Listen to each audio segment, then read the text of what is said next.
right, should be up here momentarily. Get some great feedback from people. I like the yelping dog. Well, in the background. Or I've heard it before. This one here, the little one, she snores. Yeah. She snores loud. Oh, it's unbelievable how loud she is. Which will probably happen here in a little bit. All right, we should be up live. Recording. All right. Here we go.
All right, good morning, everybody. Welcome to another edition of RC After Hours back in the $60 studio. And as everybody says on camera, it looks huge, but we are in a little tiny room packed in here like sardines. But we're here to have some fun, talk about some RC, and you never know what we're going to get into or what off track we're going to jump into, but we're going to have some fun today. And we have a special guest, someone who's new to the studio today. But first, let's get into it. Joining us is some of the usual suspects, Pat. Morning. And Scott. Hello. And Morning. our special guest today, Chloe. Good morning. Welcome to the show. Thank you. Thanks for joining us. Thanks for coming in. If you notice here, up on the big screen, there's no Andre today. He ditched us. Oh. He has a good excuse. Yeah, though. A very good excuse. Yeah, Andre is at the Drone Nationals today, and we're probably going to try to give him a call or see if he's around. I guess it's kind of rainy and dreary up there, but we're going to give him a call anyway later on, see if we can get a hold of him and see what's going on at the Drone Nationals. So thanks for joining us, everybody. We are up live on Facebook. Join in. We're going to do a Horizon Hobby Eflite PT-17 review later on here in the show. Lots of stories for you for this episode. I don't know what's been going on with me. But anyway, let's get into it and let's see, get this thing rolling. First of all, Chloe, I'd like to talk to you a little bit. As long as I've been around for a while, it's very unusual to see a woman in the RC community, and not so much like, you know, I've seen a few, and I see them flying like quads or FPV, but you like big planes, like the big stuff. And I knew you were very passionate after, it might have been the second time I met you, and we were chatting and talking, and I started pulling planes out, and your eyes lit up like a 5-year-old on Christmas Day.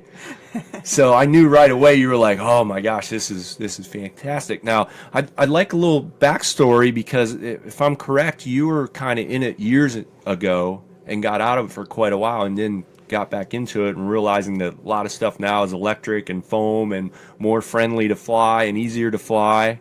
So how did you get back into the hobby? Well, I got back into the hobby. My dad and I used to fly RC planes when I was younger, and we were part of the Goodyear Model Aircraft Club, which is now the Corsair Model Aircraft Club. That was back in the early 80s. And life happens. I grew up and had a family and children and so forth. And my dad's getting older, and he's been, retired now for about a year. And he decided that, I'm going to get back into this, and you want to join me on this. And he got a plane for the kids. He sat there in the garage for the whole summer building 2 different balsa planes that were gassers, for my kids. Wow. And I'm thinking, how do you start somebody off with something like this? So we decided to go get some foam planes, just, electric ones. We figure, they bury them into the ground, no big deal. It's not a month of work, right. So we bought the little Horizon Champ, was the first one. Mm-hmm. And it flew it was amazing. I'm like, this is like a champ. If they had this when I was a kid, Yeah. I would have flunked out of school. I would have been out the airfield every day. Right. The technology, it was amazing. After we flew it one day, I immediately went back to the hobby store and I bought the Apprentice. I think it's a 15S or something. Mm-hmm. And it, again, instant results. It was amazing. We have very little, I had enough knowledge of flight before to get that one put together, within a half hour. And then out in the field, we were instantly off the ground, flying around. This is beautiful.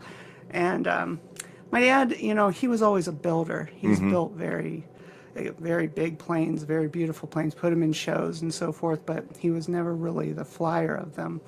And I think his confidence level was always like, well, I would wreck it or something. But once I put these in his hands, and he started flying these, his world changed. And my dad's been dealing with health issues for the last about 10 years and so forth. So, like I said, his confidence level in the sport and everything had dwindled. And this has just rejuvenated and jump-started way beyond anything we could ever hope for. And I've been just loving spending the time with my dad, and we've still we've had our crashes and so forth, but the planes are so easy. You can fix them on the back of your truck with some glue, and you're back up in minutes. It's amazing. What do you think surprised you the most getting back into it? Was it the electric, the lipos, the foam? What wow, this is crazy. It's like a whole nother world.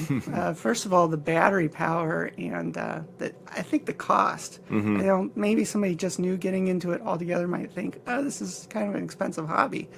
But if you put a plane together and you spend 2-3 months in the winter putting it together, right, $1,000, $1,500 later, and then you have one shot to get it right flying it the first time. This is not a gamble at all. You go buy a couple $100 plane that already has a receiver and a transmitter in it, and the Champion I think even comes with a battery. And so does the Apprentice.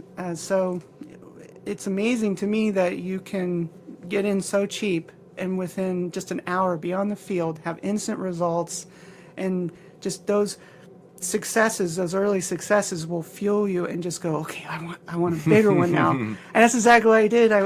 After about a week of flying the Apprentice, I went and bought the Carbon Z Cub, the Cessna. And the 150. Right. And I was like, is this the biggest you have? This is okay, I guess, because I got my parents we got big planes. I was going to say, because back, even in the day or the 80s, that's what everything was giant planes, gassers. Yeah. So you're used to that. Yeah, so. I'm looking at this going, this is like a park flyer, I guess, So I jumped right into that, took it off, it took like an hour to put together. And I'm flying this around, and then, I'm like, okay, I'm ready for a bigger one. I'm like, what? This is one of the biggest? I want bigger. Wow. Wow. That's crazy. As far as flying characteristics, though, do you notice a big difference in, because there's obviously a lot more technology and R&D going into these foam planes and stuff? There's a big difference between the gas and these. The gas ones, they don't like it when the engine quit. They just fall out of the sky. There's no real recovery. The electric, you have a lot more like a security net, so to speak. When you can throttle down, throttle up, you go inverted or anything. You don't have to worry about having the most perfect tune on your, your fuel and mixture rates and so forth.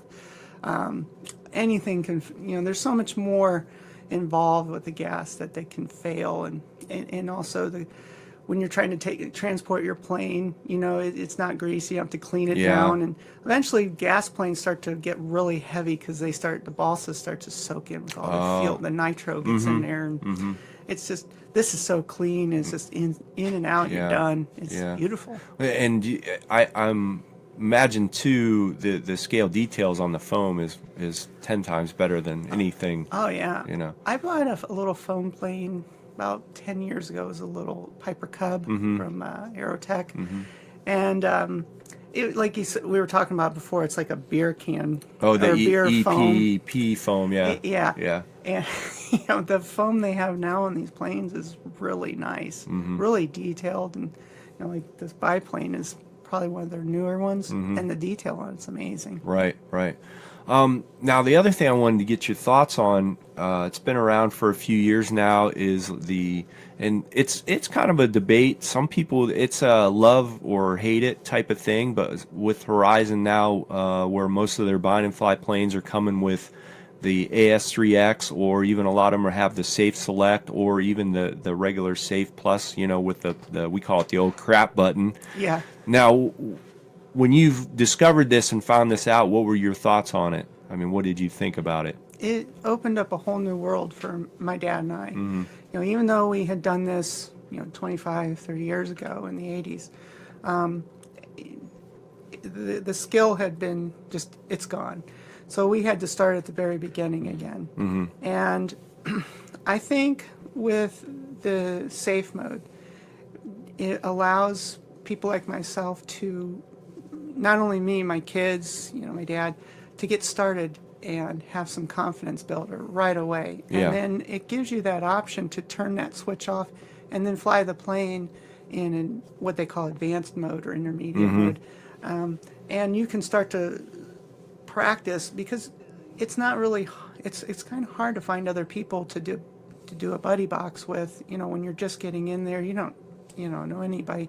And this allows you just to take the plane off, basically, you know, anytime you're comfortable, you just flip that switch and try a little bit of aerobatics or try landing the plane without the help.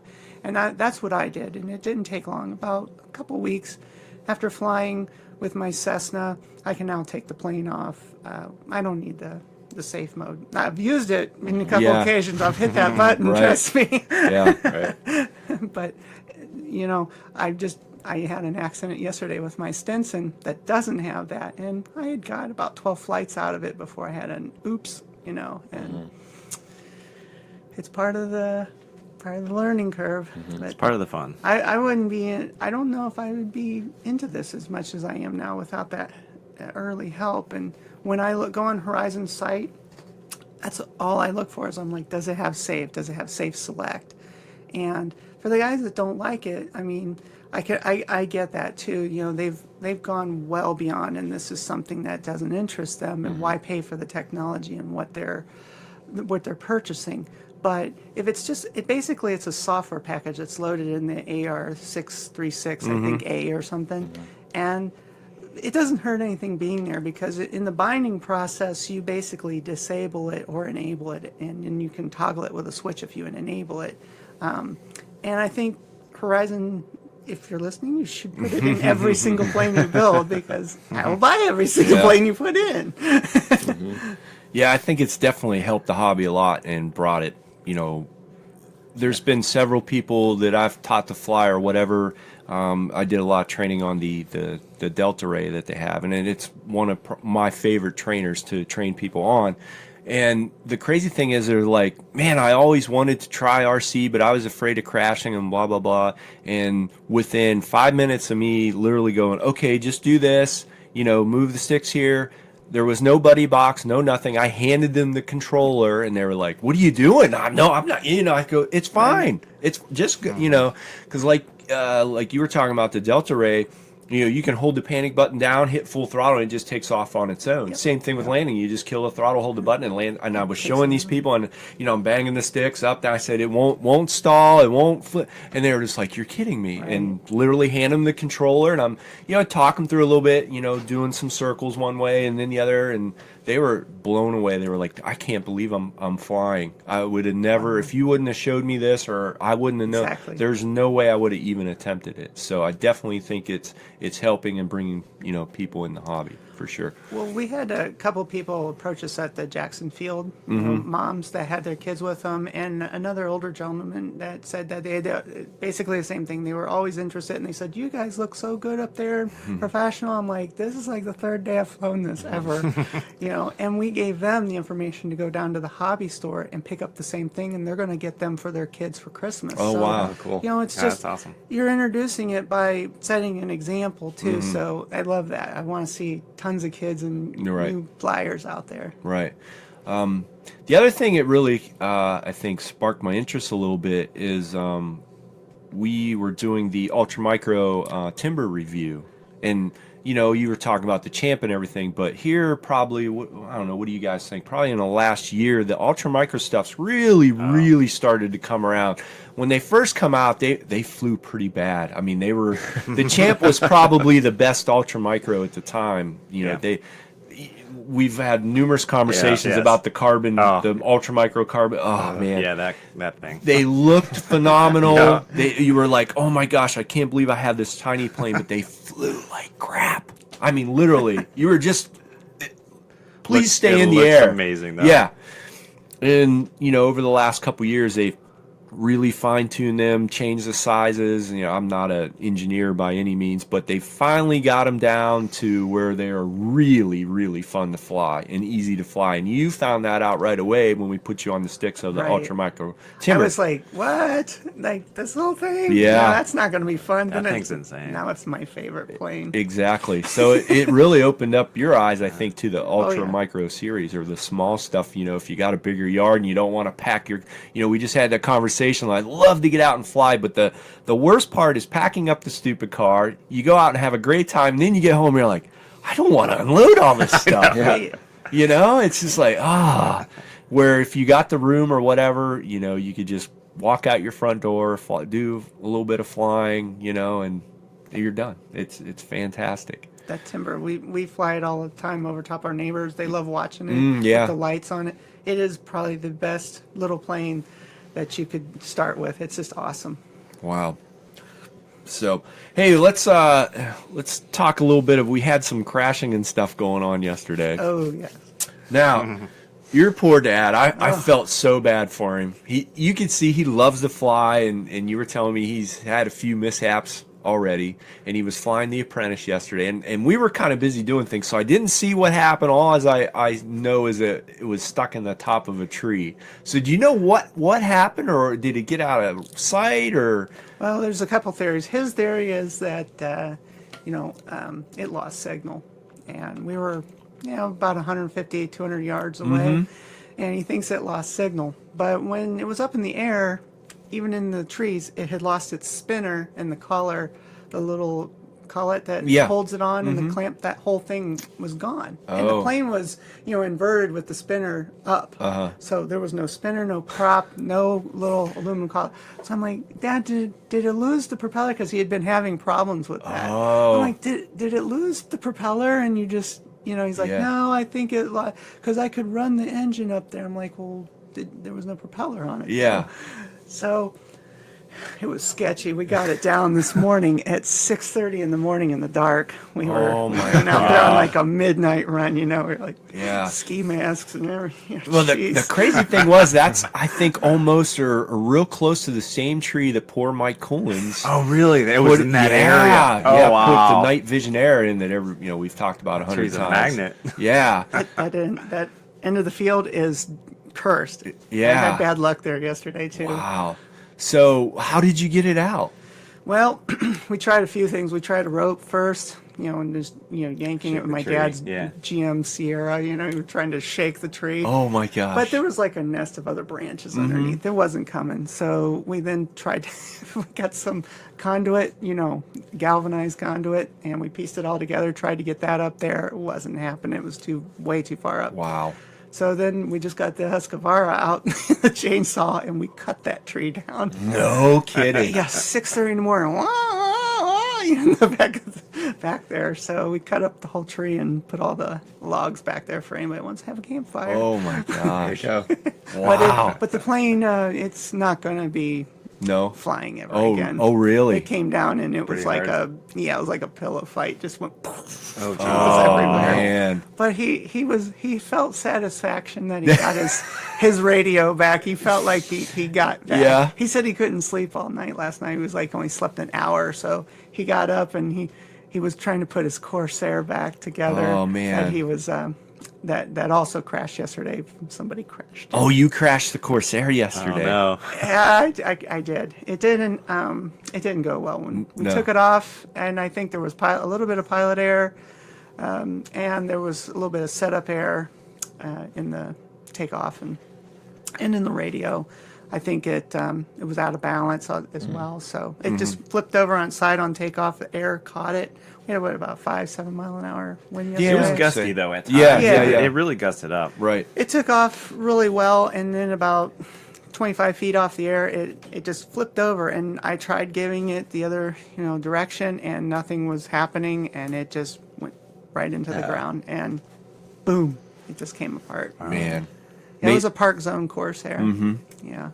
So he's back there trying to glue that all back together. And he was all right with it because he didn't feel like he could take it off or didn't want to. So he's like, here, you go ahead and try. I'm like, I don't know what's going to happen here because, I have a T28 at home, the Carbon Z T28, and I took that off. And I landed it, I did it twice, but I wasn't comfortable with that plane. It's too much plane for me right now. And so when I was taking this one off, I'm like, I'm nervous. I'm like, I don't know, Dad. I'll do the best I can, but it wasn't set up right. Wow. Yeah. So it went down. And then, then I decided, I'm going to go get my Stinson out. I'm going to fly that because I've been having good luck with this and everything else. And we were relegated over to that ball field where we couldn't fly. They were having soccer games. So the wind was coming out of the south and going north, and so it was very hard to land coming in over the building. Yep. So I was coming in, and I didn't think I had enough, so I did the wrong thing. I turned to see if I could come and make another approach. Wow. The wind flipped the plane right over and went right down on the ground. I'm like, really? Oh. But it's repairable. I've already ordered the parts to repair the cowling smashed and the wing is cracked on it. I can glue that back together and it's fine. Wow. We've done a lot of crashing Yeah. lately. I don't know what's going on. This is true. So, a little bit of what was going on with me. I don't know what it is with the Bushmule. I think it's cursed. Like, it's a great plane. I love it. But anytime I've been trying to get footage or do something with this thing, something happens. And, we were trying to get some footage of it a couple weeks ago with the Phantom 4, and we couldn't, every time we got within 10 feet of it, the video signal was cutting out, and we were having issues, and cameras weren't working, and I'm like, yesterday morning was absolutely beautiful. I mean, sun was out, not a cloud in the sky, and so I got my son. I mean, we were up way before, we were up at like 6. I'm like, I got to go out. I want to get some more shots of this thing, and took the DJI Osmo out, and took the pocket rockets back out. I'm like, this is going to be good. So we get going, and first thing, the Osmo, I don't know what happened. I don't know if it was a firmware thing. It just decided to crash. We couldn't get it to work. You turn it on, it'd shut down. You turn it back on, it'd shut down. Act like the battery was dead. Like, oh, I just charged it. And when I get home, I plug it in. It's 95% battery. I'm like, what happened? So that thing shut down, first off, right off the bat. I'm like, whatever. We'll just go get some shots. So I decided to put the run cam on it. And I knew this was going to be kind of a bad idea, so I put the run cam on the very end of the tail because I wanted to watch the hatch open up, and whatever we had in there, you could see it coming out. And obviously it's going to be tail heavy. Plus I loaded it up with some parachute guys, and then I had the pocket rockets. So I knew off the bat, I put the battery all the way forward as far as I could go. And when I set the plane down, even with the battery all the way, it just boop, and it sat on its tail. And I'm like, oh man, this is not going to be good. I don't know if I should. Screw it, we're going anyway. So takes off, and right away I knew, man, this plane was just waddling around. I'm like, I guess got to get these shots and get going. So I had my 13-year-old son. I go, all right, I'm going to make a couple passes, and when I come around, I go, I'm going to open the hatch. I had the parachute guy in there. I said, I just want you to film it as it's coming down. No big, should be very simple, right?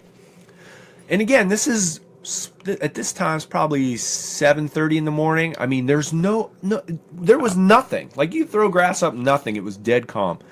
So I come around, open the hatch up. The guy comes out, and I hear him, I'm flying the plane. I hear him going, I got it. And he got real quiet, and I'm going, what's going on? I'm trying to dump the flaps, get the plane down. He goes, Dad, it's going over towards the school. And I'm like, okay, just keep the camera on. He goes, no, Dad, it's going over towards the roof. I'm like, there's no way. We launched that thing out in the middle of the field. I'm like, there's no way it's going on the roof. He's like, Dad, I'm telling you, it's going to the roof. So I'm trying to get this plane down as fast as I can so I can see what's going on. I get it down, land, drop the transmitter, and I go, where is it? He goes, it's on the roof. I go, there's no way. He goes, I'm telling you, Dad, it's on the roof. So I was a little irritated, and I go, you stay here. I'm going to go look around. So I went in there, walked all around the school, went into the fence, walked all around. Nothing. He goes, Dad, I'm telling you, it's on the roof. I'm like, that's not possible. But it did. Somehow it went on the roof. So I'm like, whatever. Let's just try to get some more shots of some stuff. So there was a really heavy dew, and after a couple takeoffs, like every time I was trying to clean the camera off and everything, and we did some more stuff, and I come home and I go, well, at least I got some footage. So I get home, took the card out, threw it in the computer, throw the video up, and it was like 2 seconds. It went vroom, and I was like, what?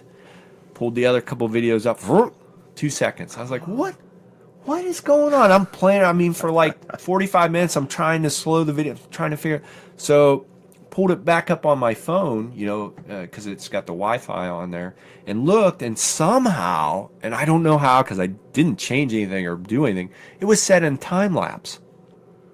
Wow. So my 2 minutes of at a time video were like 2 seconds. Oh, jeez. Oh, no. So I'm like, okay, maybe I can pull some stills off of it. So I go and I click on, I'm trying to pull stills, and on time lapse, it's not a continuous video. So I'm trying to find, pull some stills, and every time I stopped, there was a big water droplet right in the middle of the lens. Oh, no. So every good shot, of all that. yes. Oh, so gosh. after all that yesterday morning, I'm like, I'm done. This plane is cursed. That's it. No more. I'm not going to try anymore. I had it. He just wants to be flown, not. And I think it needs a new home, is what it. It's just been crazy with that plane. With all the problems I had at the beginning and the other problems we had trying to film it, and but it does fly good. It's amazing up in the air. Yeah. Oh man, Lots that of thing power. has power. Yeah. and it can slow down. Like, it's really neat. Yeah. It's I was a neat trying plane. to chase you yesterday, and you were going vertical. Oh, and yeah. Unlimited there's vertical. No way Yeah. I was like, I got to climb to get to him. Yeah, it's a good plane. Couple things, after now we got some time on. I want, if anybody's looking to get a Bushmule or just got one, a couple things I wanted to point out. One, some about the plane and landings. I haven't quite got them. Like, one time it'll be perfect, and the next time I bounce the daylights out of it, and I just haven't quite figured that thing out yet, but we're working on it. One, the nose gear on there is pretty weak. We've bent the linkage on it a couple times, and also on the inside, the linkage rod going to the servo rod. I've bent that twice already, and again, it's bent. Doesn't really seem to affect it because it's got, the differential thrust, so it just powers through anything you want. That's one problem. The other problem I've been having was after a few hard landings, the wheels have separated from the hubs. And yesterday I come in and I seen the wheels just wobbling. I thought maybe they were just loose. No, they've actually separated from the hub. Oh, wow. So not a big deal. Just throw a little glue in there and you should be okay. Still having issues with servos on that plane. I've already changed out the elevator servo, and now the cargo hatch servo is going out. It actually was kind of bad when we first got it. I'm like, screw it, we're just going to run it. And I think after we've really stuffed a lot of stuff in that airplane, and I think just us abusing it, it's finally, I didn't think it was going to work yesterday, but it did. So luckily, later in the evening, most everybody was gone. Pat, you were still there. We stuck the camera back on, went back up. Everything worked out. The parachute guys worked. They didn't land on the roof. We put the pocket rockets in there. It was everything. Fingers crossed. I haven't really looked at the video yet, but it finally, everything worked. And the kids love that plane. Yes. Like they were just.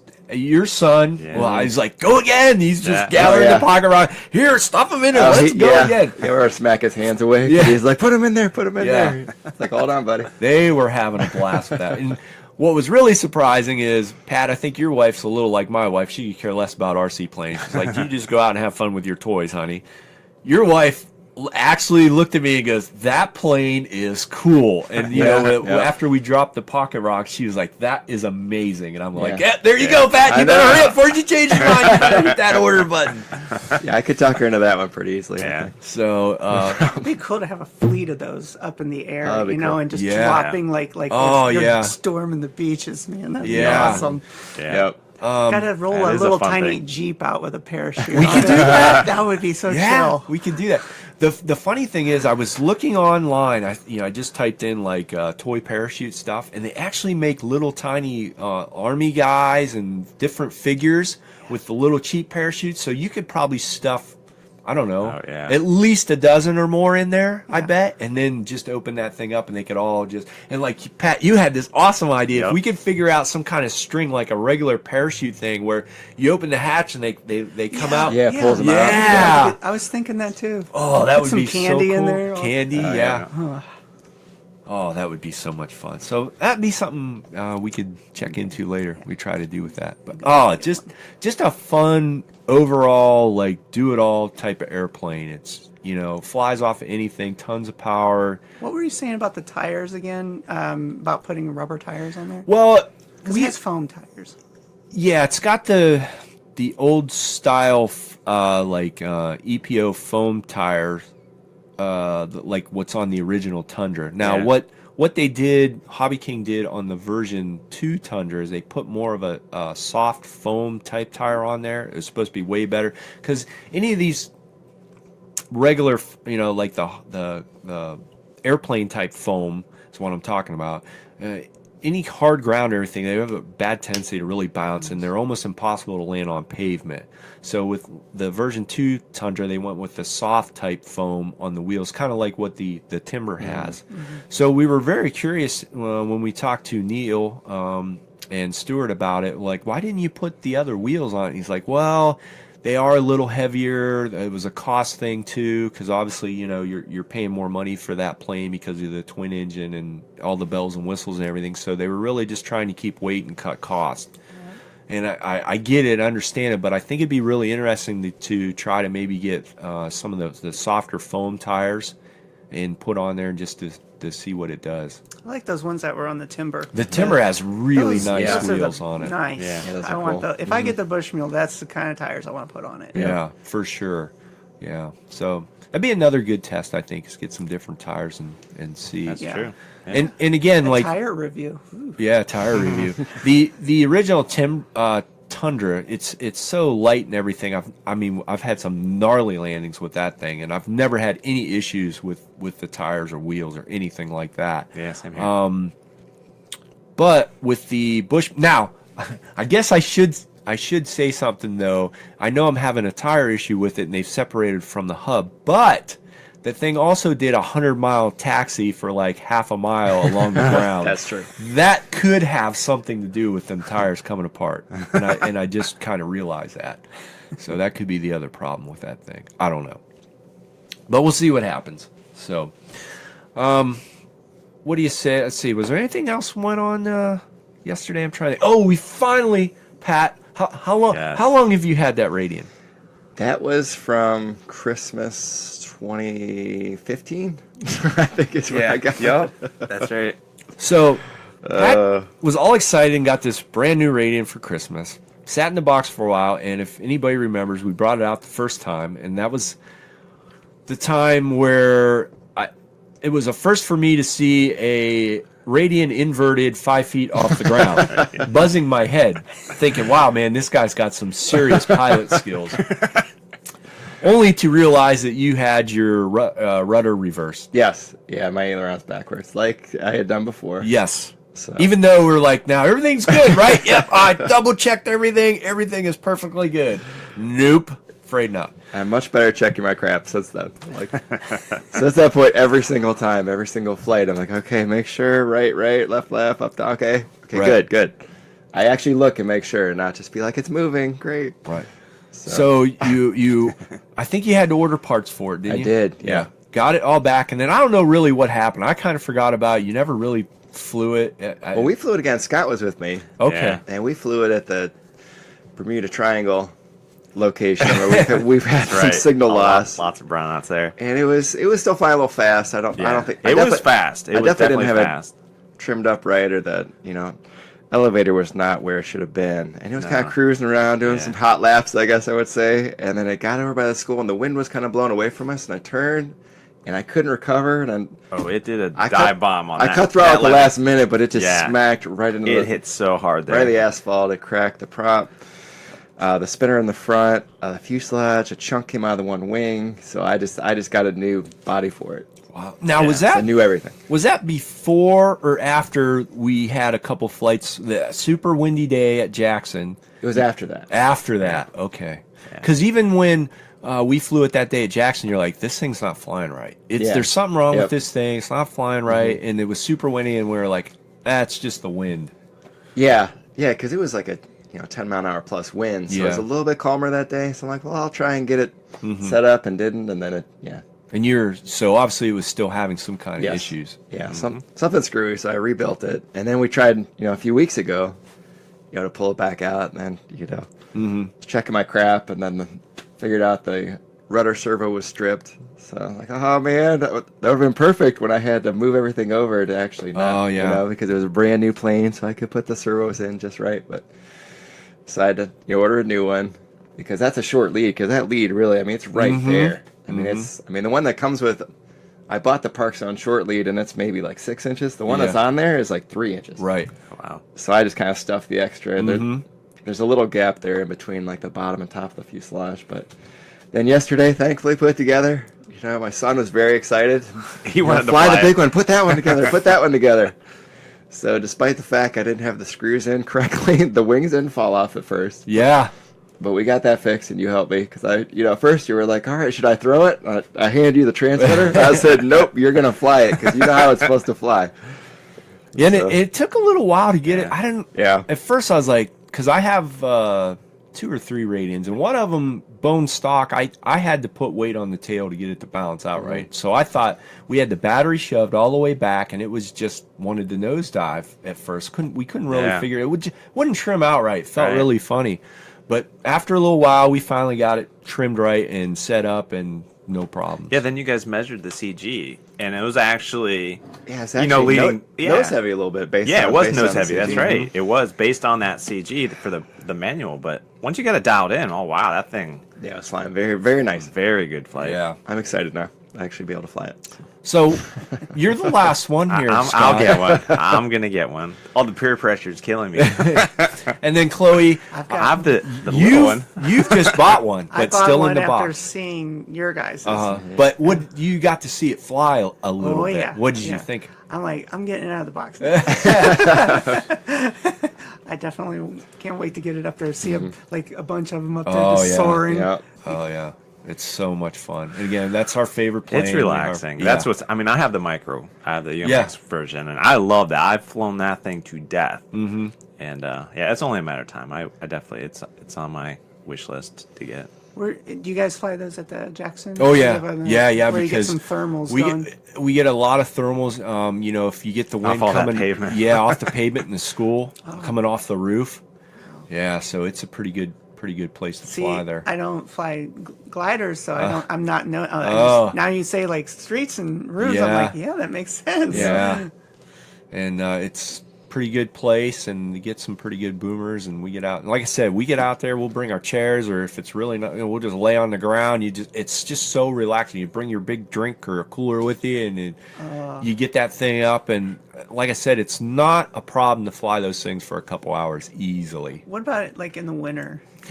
You can fly them in the winter, and if you get kind of a windy day too, you can even get it up, and they'll just kind of cruise around on the wind, but not too much in the winter really. It's a spring, summer, early fall type of, and it all depends on what time of the year, it is. Sometimes if it's cooling off, later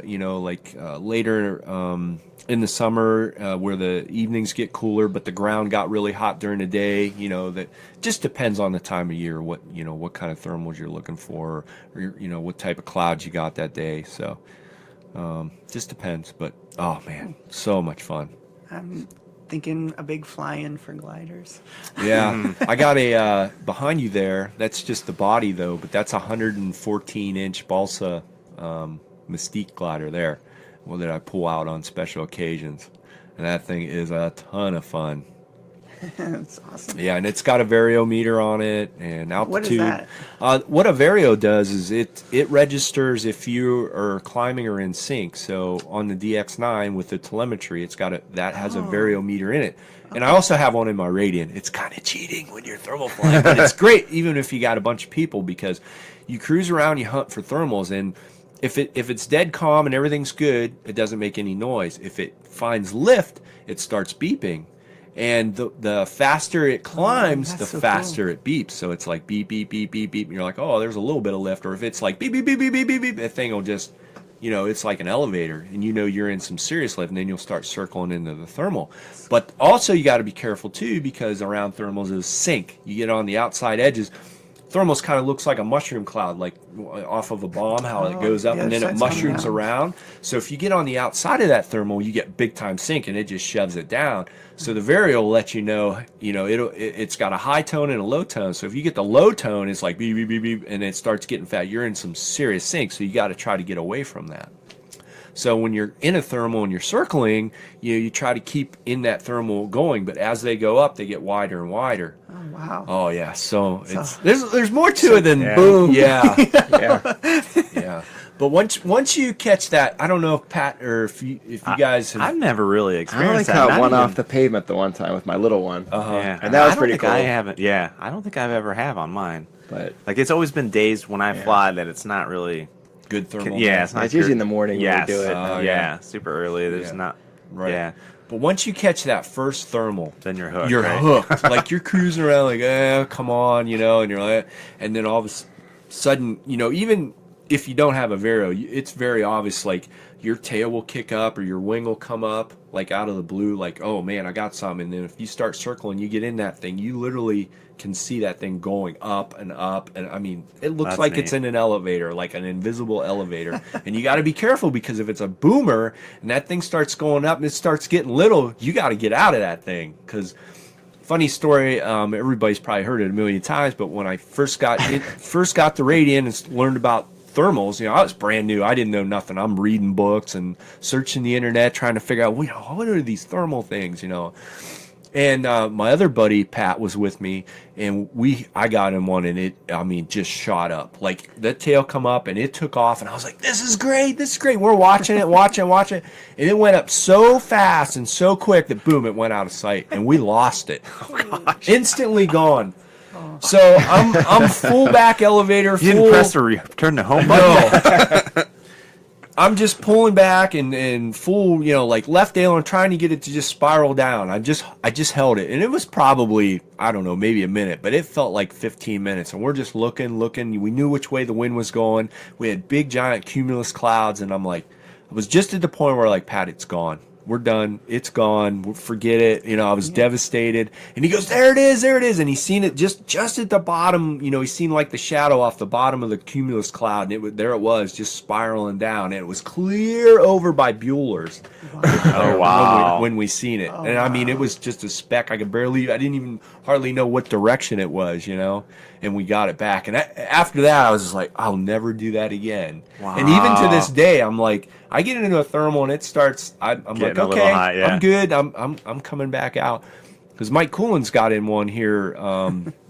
Now, what do you do to get out of it? Do you just dive bomb it? Generally, all you got to do is fly, and you know, if you're in just in one direction, just stay. Yes. Okay. Yeah, just head out a direction. Now you can spiral because sometimes it depends how wide they are. Like they can get up and just go super wide. Like I don't know, I'm probably exaggerating, but you get up high enough, they can be like quarter mile wide. Wow. So you got to really watch and see. You know, if you're going out to the outer edge of it, it's still going up. Then yeah, you better start spiraling down. But generally, they're not super wide. You know, because we're not going up really really high. So Gotcha. you can just head a different direction and get out of them. But sometimes, man, they're tough. There's been times we've been in them and you have a heart like you're nosing down like you're pointing down. That thing's just climbing. You can't get out of it. That's nuts. Yeah, That's insane. so fun, a lot of fun.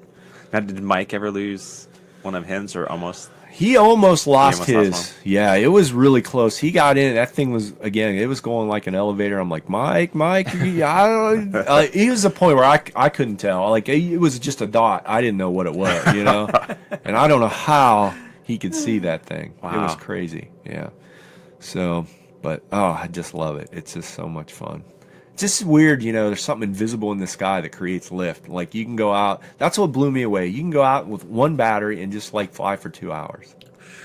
And it gets to a point your neck's tired. You're like, okay, Yeah. I'm done. I've had my fill. My neck's sore. I'm tired of looking up and my eyes are straining and You need to bring out those zero gravity chairs to fly. Just well, laying yeah, back. Wayne has them, and Really? he has brought those out. I mean, we're full stretch. The crazy thing is, I've probably talked about it before, but everybody here flies at Jackson. Here's two guys out in the middle of a field with lawn chairs. I was just thinking that. Standing there Yeah. looking up in the sky. They're like, people drive by, People they drive by start all the slowing down, time. like, yes. what are those Right. guys Those guys doing? They're doing? looking at me, waving. Hey, how's it going? Get a People little walking sun their out dogs. here. Yeah. Runners go by there. Like, We- it gets traffic there. we have had the dog walkers and stuff come by and are like, what are you doing? We're like, you see that dot up there in the sky? They're like, yeah, well, that's an RC plane. They're like, really? I'm like, yeah, it's an RC plane up there cruising around. Like, wow. Because honestly, there's times, I'll get up there and get in a big circle pattern. It's just right. I'll just set my transmitter down, just let it do its thing. Wow. That's the nice thing with the Radian. It has these big polyhedral wings. So it self-levels. You don't really have to fly that thing. Even if it's kind of windy and thing's up there dancing around, you don't have to worry about it. It just self-levels and anybody flies it. What do you Okay. just set it to? The rudder to You- circle? You can if you want. I mean, most of the time I'll do S patterns or circle patterns, looking for thermals. But you don't ever have to worry about it like doing something goofy or. Especially what I like about the Radian is when it is up really high, and this is one of the problems I had with flying any type of like aileron glider is you got to really fly those things, and when you're really high, sometimes you have a problem where you're like, I'm not real sure if I'm banked a little bit or if I'm in a dive, and the next thing you know, this thing's darting off in the opposite direction you thought it was going, and it's in a dive at 100 miles an hour, and the wings are ready to rip off. Or with the Radian, if you're not touching those sticks, it's just going to be level. So you're way, way, way high, and you're like, you don't have to worry about it. Oh, that's cool. Yeah.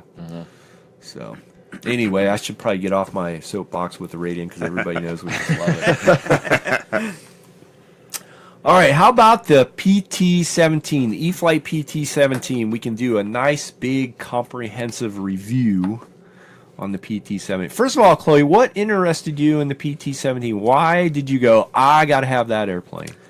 Well, it was another plane that was coming out brand new. I was watching Horizon Sight, looking for another plane to, challenge myself with, and it had the safe select mode in it. And I'm like, well, I'm a buyer.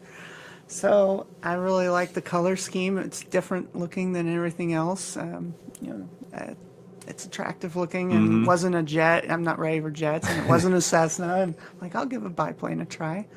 So it has a lot of nice features to it. The shocks and the wheels are really comprehensively, really well built, and it's affordable to get into. I think it was like $230 I paid for it.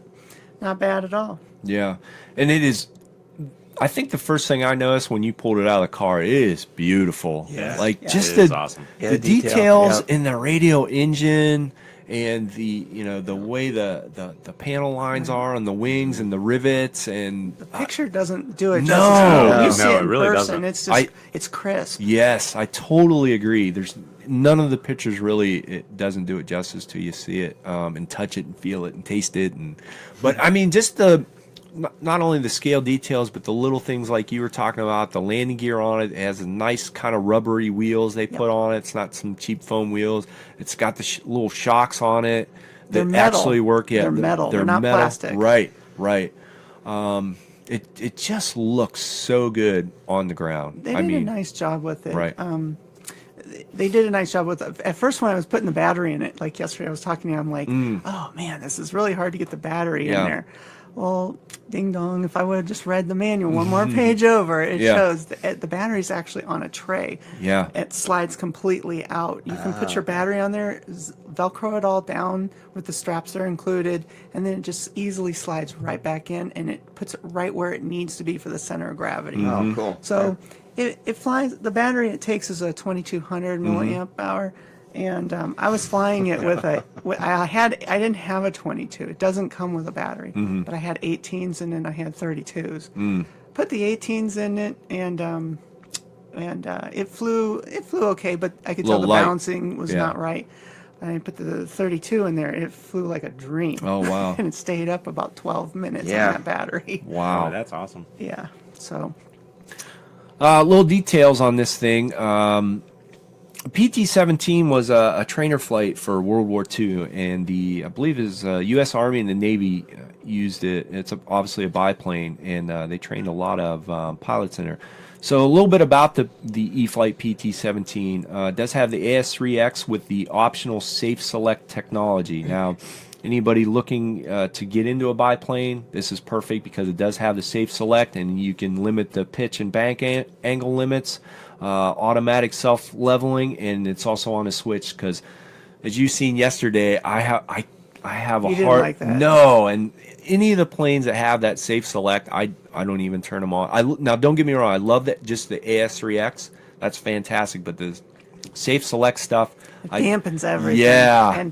And I could tell, like, as soon as I flipped that switch, you were like very comfortable. Because Yeah. You know how to move it really well. right. And when I first got it, I'm like, I'm bumping the ailerons, and it's not doing anything. I started freaking out. I'm like, wait, it's not. I didn't, I knew what it was, but in my mind, I'm like, oh, do I have control? Do I not have control? What's going on? And then, as soon as you flip the switch, I was like, oh yeah. Well, I also set it up with 30 Expo Oh, on it okay. as well as the safe. So I had it in a lower mode 1, and it was really dampened down. So once I turned the safe off and put it up in mode 3 for you, it was really agile then for you. Yeah, and actually, I was really impressed with how well it did fly with the 3200 battery. Because a lot of times, they recommend like you said, 2200 to a 32, and I usually a lot of times go for the littler battery to make it light and fly better and slower and everything. But that thing with the 32, they had no issues whatsoever. Took it real well. Didn't really notice anything, that it did or felt heavy or did different. Yeah, it flew really well, and it looks really, really dope when it goes by. Yeah, it's beautiful. It's beautiful. So 2200 to 3000 milliamp battery. Let's see. 40 amp ESC, 15 size motor, 850 kV, 9 gram servos. Like we talked about, U.S. Navy inspired replica. I think it's based off the Stearman, isn't it? It's a good question. I honestly don't know, but it could be Looks very like a possible. Stearman. Yeah, a little bit. How about putting it together when you pulled it out of the box? Now, Horizon's pretty good about their products. You open up the box, you might have to put some wings together, or they're usually very simple. But how was your experience when you pulled it out of the box and got it together? Well, I'm glad I've put other planes together before this one. With those little struts that you have to put on, that was the only thing that I was a little bit, worried about doing.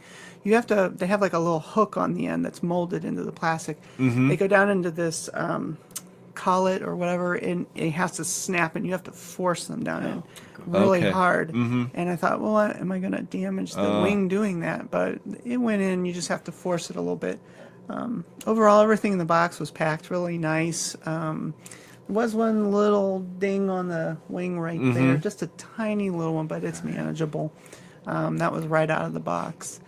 And it went together pretty quick. I did it in about 45 minutes, and that was just taking my time, too. So, was there anything special in the manual that you had to do as far as binding it to your radio, or did they have any settings or anything? If you want to bind it just straight up without the safe select on, you put your binding plug in, and then you just normally bind it the normal way. You just hold the button in, and it binds it. But if you want to put it in the safe select, what you do is you put your bind plug in, put your battery, turn it on, get it flashing. But before you turn your transmitter on, you pull the binding plug back out. The transmitter will remain flashing. Then I had to step away about 5 feet for this one to bind up. Oh, yeah. It just didn't want to bind really close. So I got farther away, and I'm using a 9-channel Spectrum radio. And it bound up with the safe. And then I put it on the gear, the channel 5. And when you do that, it shows you in the manual how to do this. To get that gear sunk with the safe mode setting, you have to hold the sticks into the lower corners, together like this, and it shows you in the manual. And then while you're holding that, you have to flip the switch back and forth 5 times. So one full revolution of the switch is 1, and then back. That's 1. You have to do that 5 times in a row. Then you'll see all the surface areas click really quick, and then it's now bound to that switch. So that's an important step. It didn't work the first few times because I think I was flipping the switch too slow or too fast. So you just kind of easily do it, and it'll sync up. But it does work. I had that with the Timber, I think, when I did the safe select. It was... Oh, it does? Didn't take the first time, yeah. Yeah, it I did it took me with a the couple Cessna, times. too. Yeah, but it's good. Yeah, even when Mike first got the Timber, I don't know, he had it bound, and he doesn't really like to fly with the safe select stuff either. So when we first bound it, I think I flew it first, and I can't remember where we were at. It might have even been Flight Fest or somewhere. Anyway, same thing. I took off, and I was like, oh my gosh, what's wrong with this plane? Because it was limiting everything, and it was trying to self-level, and I was like, oh my gosh. So it's like you forget you're driving a Ferrari all the time, then you get in, a Volkswagen Beetle, and you're like, why won't it go 210 miles an hour? I can't understand. I don't. Trying to do a roll, it's not going. Honestly, I don't. I You're think hot dogging, and I think everybody when they first get in, like you were saying, Scott, you want that jet. I want the jet. I want to go fast, and we all go through that phase. And honestly, now I could really care less to go fast. I really go. I like flying scale. Yeah, scale and even slow. Well, you've seen me fly cloud. Slower the better for me. I would just like to tool around. I appreciate that more now, though, than I did when I first takes got more in. skill. I wanted. It does almost. Yeah, you got to be on it. Right. In case one of your wings drops, and then. But I don't think I've ever talked to anybody that's got into it. Fairly new. That like, yeah, I want that jet, or I want to go 100 miles an hour. It must be just something like you got to do or try, and then okay, I've done that. Now let's move on. Still no. Yeah, it's too nerve-wracking. Yeah. It is. Like you have to be on it. It's like spinning plates and like 10 of them, trying to keep them all going, spinning at the same time. Like that fun jet behind you right there, Chloe. That's a 120 mile an hour airplane right there. Holy. And I very, very rarely ever fly that thing because it's 3 minutes of bliss to where I'm sweating, shaking. Yes. And they're so touchy too. You're like just you get like, it at that speed. Yeah. Just a little bit of movement. Yeah. That thing is off to the You see you races. coming out there with like joggers cuffs on and like a headband in, and you're like, It literally like you fly for 3 minutes, you land, you're like, okay, I'm done for the day. I gotta go home and take a nap. I'm mentally exhausted. sweating. Yes. Yeah, you're like, what? yeah, it was fun, but now I don't want to do anything the rest of the day. You know, and it sounds like a rocket ship screaming by, and it's unbelievable. And most of those type of planes too, they're hard to take off. You know, they torque roll terrible. Like that one, when we first tried to get that thing to fly, every time Wayne would launch it and I'd hit the throttle, it would just torque roll into the ground. Just instantly, that's where the crack came in the wing, and I almost gave up. So I seen That's a tough one to launch. I mean, regardless. Yeah. I mean, with the and finally, I seen a video on YouTube online because I was watching some different, because some people have modified those things to go like 200 miles an hour. Because if you feel that foam, just reach back and feel that foam. It's super stiff very and hard. rigid. Yeah. Why don't they make all planes this without this stuff? You know, Awesome. I don't really know why they don't do that. I don't know if it's a weight, because that is a really heavy plane, though. It could be a weight issue because it's so dense. You know, I'm not sure. Nice. But anyway, I finally found this guy. He's like, I finally figured out how to launch this thing. You just hold it off to the side, you hit the throttle wide open, and let go of it straight up. And that's Really? the easiest. Yeah, There you go. that's and it starts spinning. Point it up. Just point it up and hit the throttle, and it goes and just out of sight. That's hilarious. Pull your hand back real Yep. quick. That's the best way to launch that plane. Yeah, but it's, again, it hangs on the wall 90. Slingshot. Yeah. Yeah, I'd like to watch that, not fly it. man. And the crazy thing about that is that only flies on a 3-cell battery. Wow. 3 cells, like 3,300, and it does 120 miles an hour. Wow. Yeah. And that's one of them planes where it gets up to about 100 and you shut the throttle down. Like, you could just lap Jackson Park like 3 times before it starts slowing down enough. My favorite thing with that plane is I'd get about 2 feet off the deck wide open at 120 and just go straight up. And the second that thing would point straight up, kill the throttle. And it would go out of sight with no throttle. It would just go and just coast. So silent then, yeah. Right out of sight. Then you roll it over and back down you go. That's awesome. But yeah, it's just... Now, did you mod that one? No, that was straight out. That's stock with the high performance motor, the metal motor plate, completely stock. But man, that thing is it's tough to fly. All right. Anyway, here we go. Off track again. Back to the PT-17. A few specs. It is a little heavier plane than what the older Park Zone biplanes were. It's 52.2 ounces or 1,450 grams. It is a 4-channel. It does have the bigger motor, 15 outrunner, 1,130 millimeter wingspan or 44.6 inches. Now, the only other thing that surprised me a little bit is I brought dummy me. I should have brought the Albie out, but I brought out the SE5 because I really haven't flown it in a long time, and I thought it'd be really fun just to put them both in the air and compare them. And dummy me, it's on my DX8, and I have my DX9. So disappointing. I'm such an idiot. I didn't even think about that. I was wondering. I saw it in your truck, and yeah, that's why I didn't fly it. Okay. I got all ready, and I'm like, wait, it's not in this radio. Oh. But honestly, they're pretty close to the same size. These planes have the smaller 480 motor in them, and I think watching you fly and just that little bit I flew on it, these do fly a little bit slower and definitely top speed. That thing, if you seem like full throttle when you were cranking around, it got up and went. So more power, bigger battery, but pretty close to the same size, I think.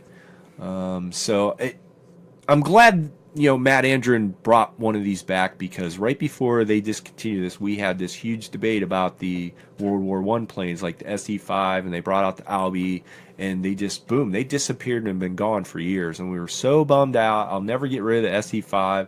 I looked for months and months to get an Albie, and finally now I have 2 of them because they don't even make parts anymore. So one's parts plane, one's going to be for flying every now and again. So I'm so happy that they, finally brought, something back like this, because you don't see a lot of them out there with this, good flying quality. Oh, the one thing I wanted to talk about, honestly, now when I fly mine, I usually go down to the baseball field. And I like the SE5 because it's got the skid. I put the skid on it, and I'm flying it off the dirt, and it looks real, and the dirt gets on the tires. And, oh, man, I just love it. So you were. I was like, well, why don't we go down to the baseball field? And I knew you didn't want to go down there because you already had bad luck down I there. had 2 crashes. And there you're like, today, plus a plane in the tree. I'm like, I don't know if I want to go down there. And you're like, I'll just fly it off the grass. And I'm like, I don't know if that's going to fly off the grass because I know with the SE5, it has trouble in the grass. It taking off will flip over, especially landing. As soon as it hits, it want to flip over, and it did that several times. And I thought, man, I don't know if that's going to go. And you went right out, and that thing took right off, no problem, off. And the grass is pretty high. Yeah, and taxied around. No Couldn't believe it. And then I thought, okay, well, it's going to be different on landing. Nope. Came right down. It came right down, landed. It didn't even look like it wanted to nose over or anything. I did nose it over on one of the landings, and it was. I had got down really slow. It was better when I brought it in a little faster. And landed it, a little power on. Yeah. So I was shocked. The tires aren't that big on it. So I don't know if it's just the combination of kind of like the rubber tires it has and a little bit of the shock absorbing. Yeah. It took those that tires grass. are a little different. They're like almost, they're like foam rubber, but you can't tell which it is. Right. They're really nice. Right. I did make one little modification to the plane. Yeah, we got to talk about that, which we'll get into in just a second. So let's run down. We usually do like a 1 to 10 type deal. Rate it so people get a rough idea. So typically Horizon, out of the box, they're very simple and easy to put together. You said this one was a little bit more because the one thing I wanted to ask before we do get that. The older planes too, I don't think they've changed a whole lot. They have the little pin system where the pins slide through so you can take the wing off because they are pretty kind of a big, bulky wing even to get into your car. Yeah. So that has the pin system, correct? You pull the pins out, the wing comes off, and you fold the struts down. Is that correct? No, the struts just stay attached. They stay attached to the wing? They're snapped in there. Okay. Yeah, you wouldn't want to take those in and out, and I would recommend trying to leave the plane together as much as possible. If you have it, there's no real reason except for transportation reasons to take it apart. I drive a Ford Explorer. Yeah, you got tons of room. Got tons of room, but it could fit easily in the back seat, standing up of a car that has one. Yeah, no problem. Those pins that when you put them in there, they're nice and stiff. I thought, is this going to stay? But they do. They stay locked in there. Yeah. And if you don't shove them in all the way, pull them out just about maybe an 1/8 of an inch. That way they can fold over. So I was like, at first I just put them in all the way and they're sticking down. I'm like, what if I grab these? I'm going to stab myself. Yeah. But you fold them over. Right. So that's a good system. I like how that, the Horizon's R&D department, how they, that's a good idea. Very simple. All right. So putting it together, pulling it out of the box, getting everything together, ready to fly. What would you rate it on a 1 to 10 scale? About an 8.5. 8.5. Yeah. Just because the struts were a little tough to get in. Struts, Just other than that, I think that's something that they could have probably even put on there, done differently a little bit. Just they're molded, right out of injection molding plastic, so it helps if you clean them up a little bit with an X-Acto knife to make them snap in there a little easier. And you have to kind of twist them a little bit as they're going in. They're not perfectly, straight or parallel from each other. They have to turn a little bit to go in. They even tell you that in the book, that you'll have to, flex them a little bit to snap them in. Other than that, pretty good. Everything was basically already done for you. The motor's already on, the receivers, servos, that's already done for you. The clevises, are already basically tuned in. You just have to adjust them a little bit, but yeah, I say 8.5 easily. It's a good one. All right, how about fit and finish, details? Fit and finish is definitely a 10. I mean, it's just beautiful. Yeah, it's beautiful. What do you guys think?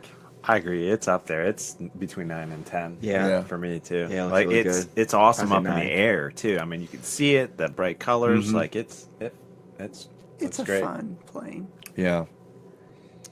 Now, one thing though, I'm going to say, fit and finish and everything. You did find one kind of little problem with the battery hatch.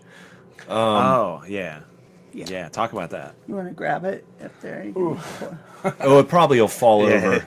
It's balanced good. Oh, we can show like I put the Yeah. wood on the back. Now, like a lot of planes that Horizon does on their hatches, they put a piece of tape on there because they have a magnet hatch. Just pull the man out. Grab the man, just pull him Just right pull up. him. Yep. There you go. Straight up. Yep. Yep, it's magnet. There you go. Okay. So, and a lot of times I've seen this on numerous planes. They put the little piece of tape on there, and you pull on the tape, and it just peels the paint right off. Yeah, we can show it on the camera right here. So you took that off. So they had a little piece of tape right here, Right there, and yeah. you know pull the piece of tape to get it on and off. There's a little magnet there Yep. that receives the other magnet, and it just snaps in place. And the little tape, it just, as soon as you pull it the first time, it just comes right off the bat because they put it on the where it's painted. That tape is totally useless. You don't Yeah. even need it. The man itself is bolted underneath with balsa wood, so he acts as a good, really good handle. The first time I pulled it up, though, it was really weak right here in the center parts, right here, and it just folded in on itself. Yeah. I don't know if I had a bad one or one that was already weak or something from the molding process, but what I did is on the backside, I epoxied up some plywood, modeler plywood, and put that across the bottom just like that, and it works perfect now. Yeah. And then you can just grab the guy, and he just comes right out. It's like the Timbers, the UMX Timbers motor cover, just snaps right in. It holds beautifully. Yeah, that's a great idea. I mean, and you can kind of see looking at it. I mean, there isn't much foam. That is pretty No, weak, and every it's time a weak. It's you a know- long hatch And too. you're accessing it Yeah. a lot. Right. You know, 4 or 5 times, you know, when you change your batteries in and out, you really needs to be a little bit more addressed there. So that was one little problem.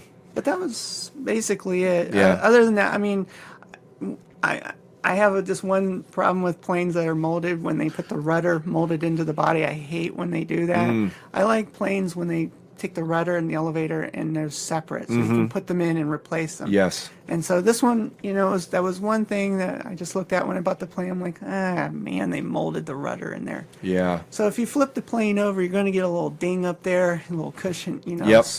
smudge. Yep. So I've actually got a plan to kind of put a little bit of that rubber sealant over it. They use it to like seal gutters and so forth. Just paintbrush some on there and then paint over it, and it usually helps it a lot Yeah. better.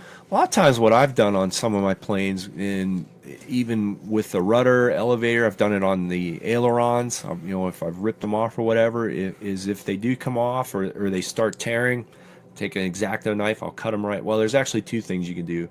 One is you can take an X-Acto knife, just cut them off, and then buy the CA hinges and just slot it. Put it in there, a little, you know, hinge and CA glue, works fantastic. Perfect. Or if it's not a really high-speed plane or doesn't do a lot of aerobatics, you just take the, what's the name of that tape? Packaging tape, something like that. Blendum tape. Oh. You know what? It's kind of that stretchy type yeah. tape.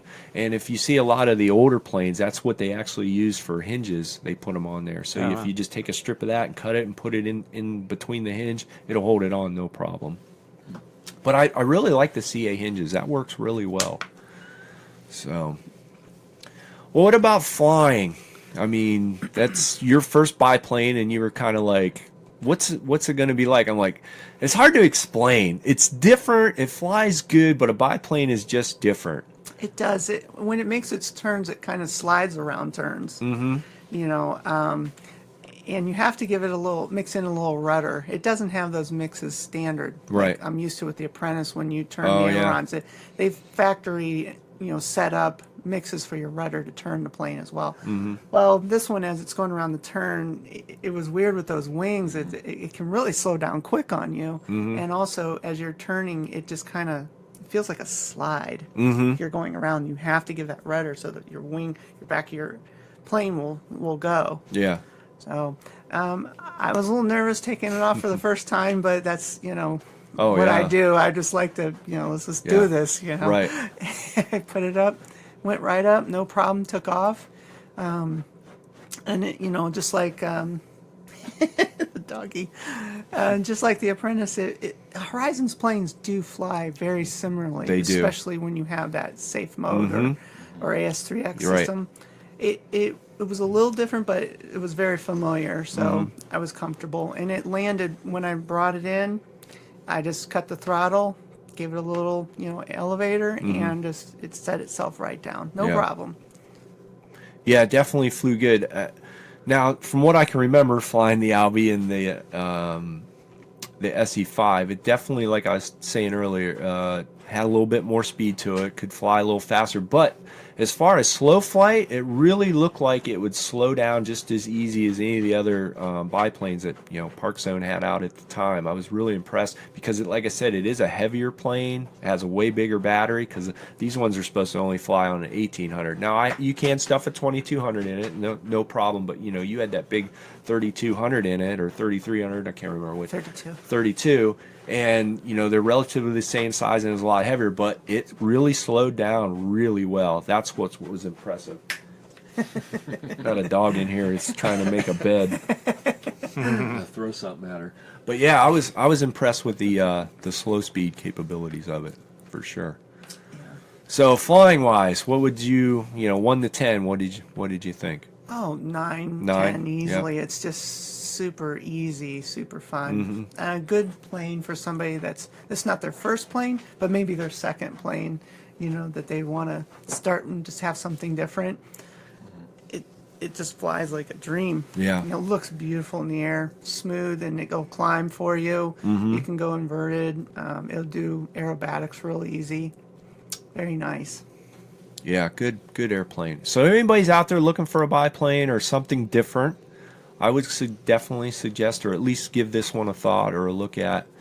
It's an eye catcher. Yeah, and the really cool thing I was thinking after looking at it yesterday, again, the radio engine just out of the box is so, I couldn't believe how detailed and everything.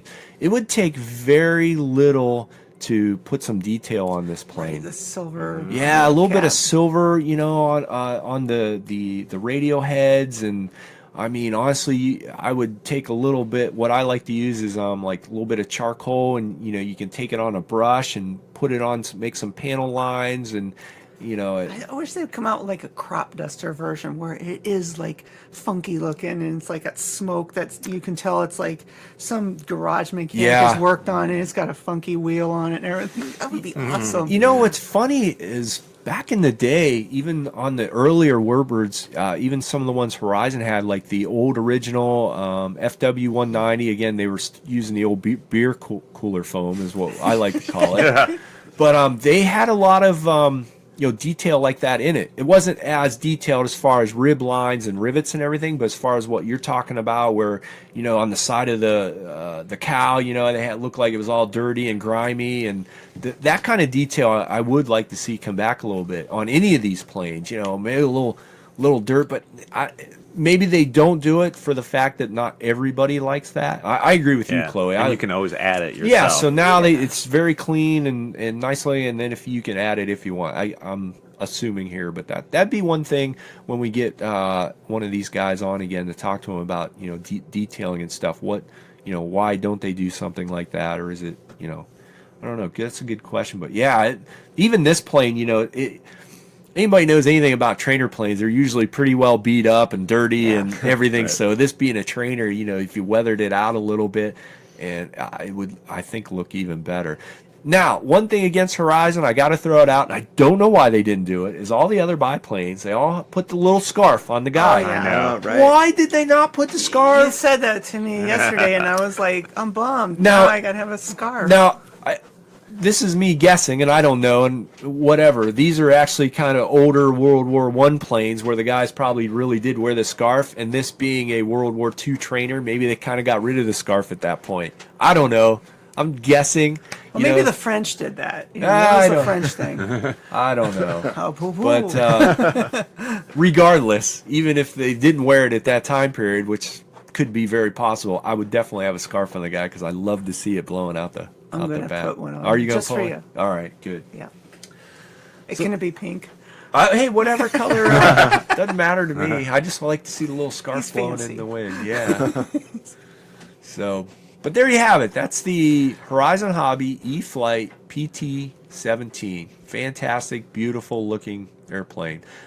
that again is one of them things where we seen it, we talked about it. I was like, yeah, it's nice. I don't know if I'd ever buy one, but it's something to where when you see it in person, you see the detail, you see it fly, you fly it yourself, you're like, you know what? I could definitely see myself having one of those for sure. It wouldn't be something I'd fly all the time, but just one of those occasions where you want to bring it out, fly something different, kind of relaxing. You know, that's what I like about the Albie or the SE5. And what's crazy about the biplanes too is when you are out flying them, you usually always get some kind of reaction with people like, wow, that is such a cool airplane, you know, and because you don't see a lot of them flying. And the other thing that really gets them is when you land or they want to look at it or whatever, they're like, what's it made out of? And you say foam, and they're like, yeah, right. Well, you know, what's it really? I go, no, really, it's foam. It just blows everybody away that a foam airplane not only flies that good, but has that kind of detail. Details. Yeah. Yeah, even in this, you can see the ribs. That look like they'd have, stringers in there. Yep. So fantastic airplane. So there you have it. The Eflite PT-17. Good airplane. What do you say? Let's see. What do you say we get Andre on? See if we can get a hold of Andre. We might try Skype first and see if he's available. And see what's going up there in the Great White North of the reigning. I don't think it's in Ottawa. I can't remember. But let's see if we can get him on here real quick. See if he's available. We'll try Skype first. If not, we may have to give him a phone call. So we'll see what happens here. Honors Andre. Let's see here. Do the cold call, Andre, in the rainy Great White North. So he doesn't know you're calling? No, I told him we would probably give him a call. Yeah, so we'll see what happens. Sounds like it's raining. Maybe. Oh, it's pretty wet out here. Oh, what's going on, buddy? Let's see if I can switch this camera. Which side are you seeing right now? I guess you're seeing I don't the live see view? anything.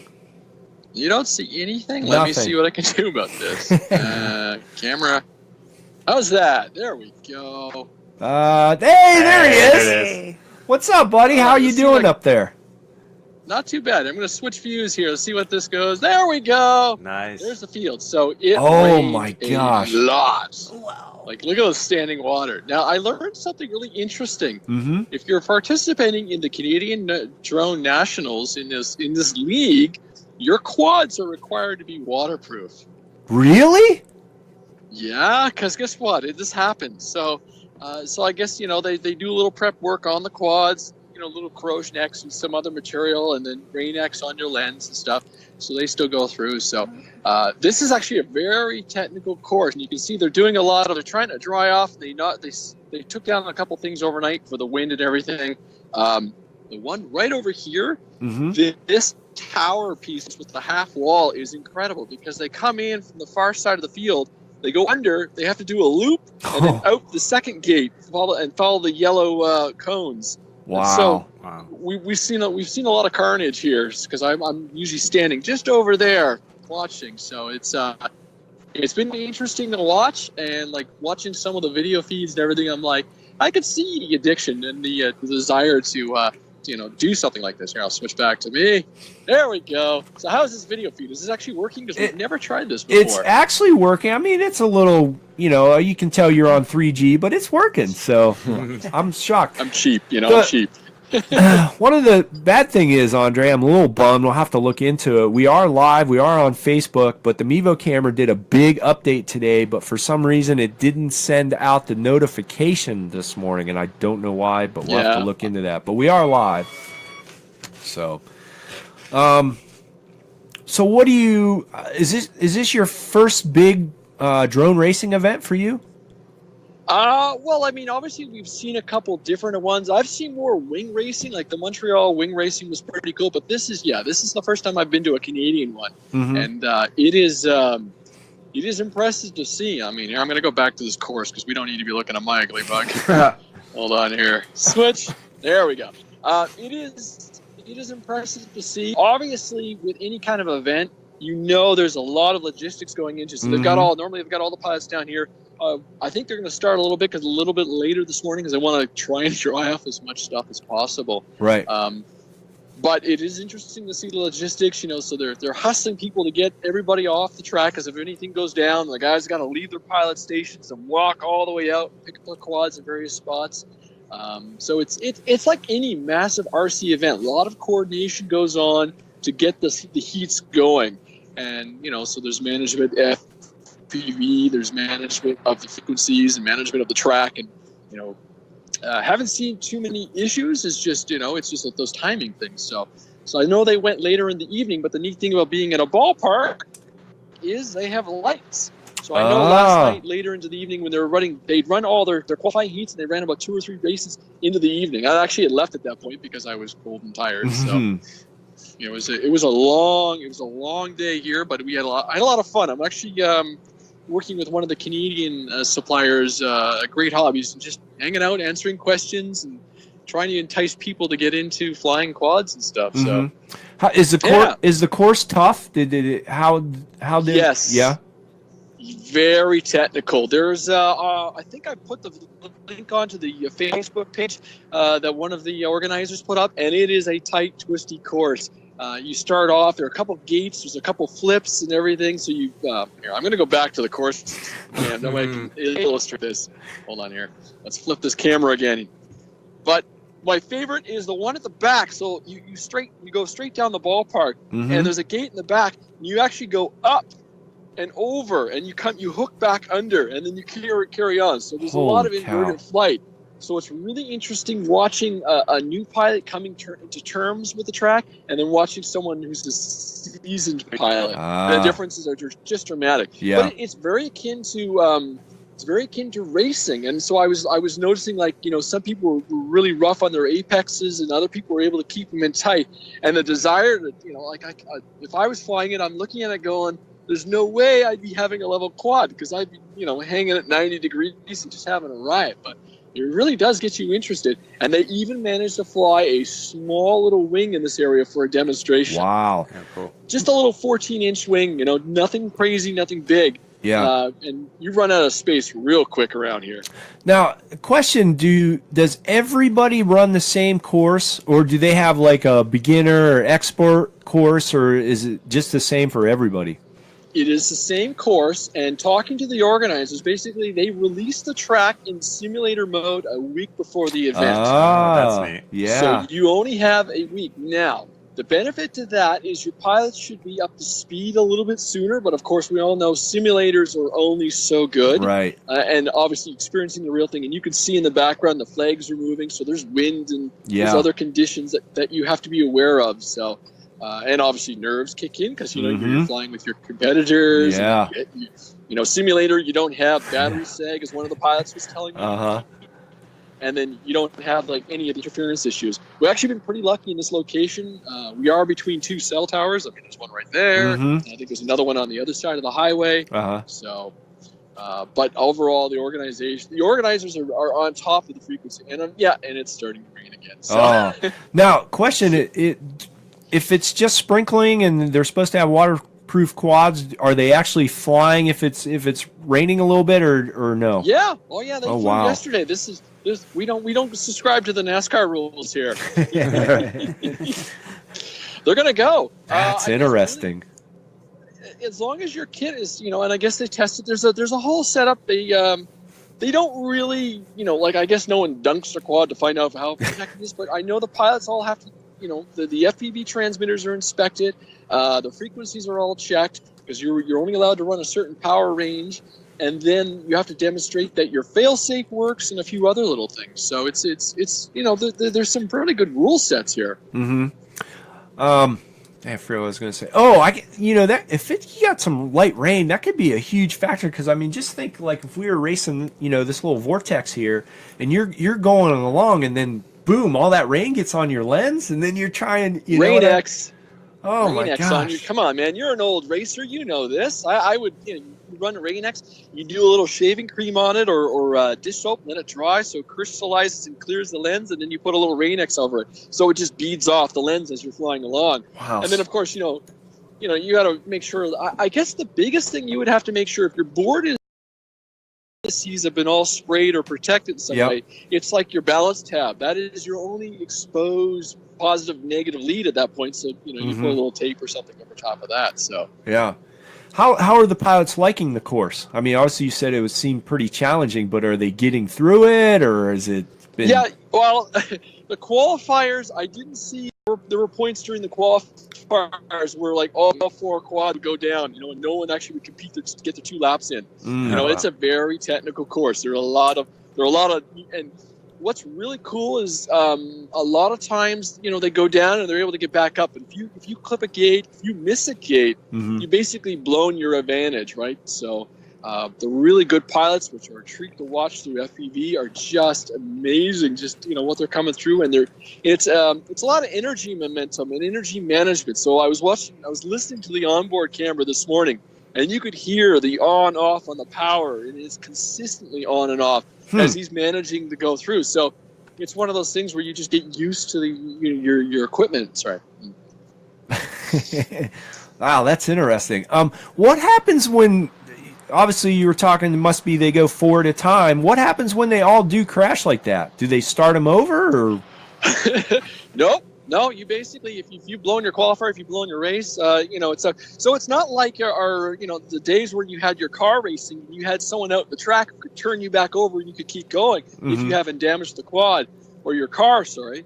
But there's nobody out in the track for safety reasons, right? And no one's clipped the wall. I've seen a couple people come really close, and no one's gone over the other side of the wall, which is really nice. But it is a pretty nice place. But you can tell, like a lot of guys, after they run a lap, they'll do a burn across the field just to get that distance, because it is a tight course. Especially in the back, they're doing chicanes. They're going through and they're doing a slalom, and so you can't really unleash the beast, as you would say. But there are a couple of fast straightaways. But then, it's just. The energy management's really impressive. Like, there's a wall that you're putting up right now. You see the guy walking across the field, and that is, you go underneath, you do a 90-degree turn or a 180 turn, and you go through the top section of the wall. So there's a couple of neat challenges. How many laps are they doing?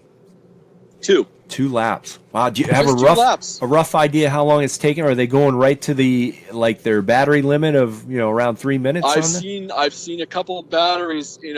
And at this point, it's not about the 3 minutes. It's about how much energy you're bleeding through doing the lap, right? Because there's a lot of full draw. There's a lot of climbing. There's a lot of elevation change. So in the sense of racing, like if you looked at the course, you go, okay, that's pretty neat from a sense of a car, and you see the apex or anything. But then there's elevation that you add to it, like the loop here coming in. It's really neat to see the different, like a lot of pilots will come up and they'll do like a loop about 10 feet up, 20 feet up. And even then we kind of feel they're bleeding off a lot of energy because I got to come under and still be able to manage it. Other guys will do a corkscrew kind of turn, or come out, do a 180 or 360 and fly back through. So it's kind of neat to see that. That's interesting. So they did a bunch of qualifying yesterday. So then today I take it you're going to go more into like the finals or something? Exactly. So, I'm assuming you'll see some, the qualifiers are done. We should see some round robin probably, but then you'll get your top qualifiers. So it is really neat to see the main racers go through. There's about 3 or 4 guys, and they were telling me yesterday, between first and second, it was like nose to tail, and then third and fourth, it was nose to tail. So they're really having to rely on the timing systems to tell the winners. So it's pretty neat. It's pretty exciting. I still think I like the wing racing though, but this is kind of neat to see. Yeah. Now you got to forgive me because I don't know a lot about this racing thing, but is it just one size quad, like 4-inch, or are they allowing 4-inch, 5-inch? How does that work? I'm not sure about the specs. I know one pilot I talked to said he's happy with the 5-inch frame. He just felt that it dealt with the the mass transfer and everything. He felt that was his way to go, and I think I've seen a couple smaller 4-inch frames. So I think it's all about the battery. There's probably a minimum weight set. I would have to look at the rules to be 100% sure, and I'm sure they're speccing the batteries. Everything else is basically, what's your transmitter? Yep. Transmitter's probably capped at 100 milliwatts because it's not a huge course. And anything else from there is to go. I mean, basically, they're just looking at the safety. What's really key, what's really exciting to see is the fact that outside of one, I think we had one mechanical breakdown yesterday where someone thumped the ground at the gate and burned out an ESC. The majority of the props are surviving. So like the Inductrix Plus with that Meow mode, they have the turtle mode now. So I think a few pilots have been playing with that. So if they do get stuck and they're upside down, well, they can fire up the back motors and flip the thing over. Oh, interesting. Yeah. So I don't know if that's something that they're going to allow for future runs. But hey, man, if you can get yourself back up and flying, at least you have the opportunity to finish and get a position. Right. Yeah, a rough idea, like how many pilots I'm sure the weather probably wreaked havoc on a little bit of this, but did they have a good turnout up there? Yeah, actually, yeah, they were running heats all yesterday, so their qualifiers will come down. I'm not sure exactly what the numbers were because I hadn't seen anything published yet this morning, but it was a good turnout and good number of pilots. Like it went all day from 9 o'clock until I want to say 7 or 8 last night. Wow. No kidding. Of course, they're lucky. Like I said, we're actually it's a ballpark. Yeah. How about spectators? Did you get any spectators to come up and watch that? Yeah. No? Unfortunately, the weather really, it's cold, and obviously today it's wet, so you're not going to get a lot of people coming out sitting in these wet seats. Oh, that's a bummer. But we were out here having a good time, and it's an interesting thing. It's an eye opener, really. What's possible. So it's going to be interesting to see how this all grows. It was we were having a lot of rules and regulations chats regarding Transport Canada, and the group is really working hard with them to basically next year I was told that the coverage, they'll have a blanket coverage so they can hold events. They just have to notify Transport where they're going to be. I mean, obviously this is a built up area, so. Finding venues like this that can host events is pretty awesome for these guys. Wow. That's so your overall thoughts and perspective, then it was pretty positive and maybe more interesting than you thought it was going to be, or? Hey, if I had the time that I could go and practice and get my skills up, I'd totally do this. Yeah.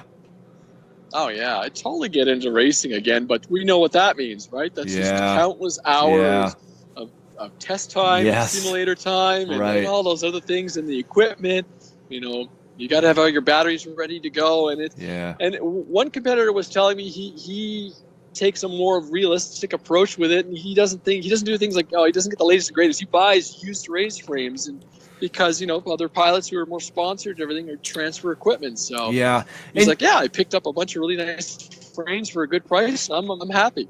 And, I think it kind of boils back to what we talked about when we were, flying around the race quads here for quite a while was it's all in, you might not have the best machine or the latest and greatest, but it's all on what you get comfortable with and what you fly all the time. Like we learned that right off the bat, we were flying yours and, I'd fly one, then go to another one, and after 15 minutes, I'd get used to it, and I'd be okay, So I don't think you need the latest and greatest. I think it's just, practice what you get comfortable with, and know your equipment, and I think you could be just as good as anybody, really, personally. But it's getting used to those exactly. You get to know your equipment, you get to know your setup, and then it's just about managing your energy through the various maneuvers. And it was really my favorite spot to stand. Honestly, this weekend had to be that loop because you could tell what pilots had it in their heads. You could tell what pilots had walked the course. From our race days, Chris. You go out, you run around the course, and you figure out, and that loop. You could tell who had figured out how to get through it because pilots would come up and they would do their loop and then they would come out and they'd be off angle to the gate. So losing time, and some of these other spots, like I said, just the energy management through the corners. And it's some of those pilots where they're really able to control the quad and get them to slice through without losing momentum. It's that classic, you see the quad almost park as you change momentum. And a lot of them were the newer pilots are learning to deal with that, where the seasoned pilots really knew how to energy management, that whole issue. Right.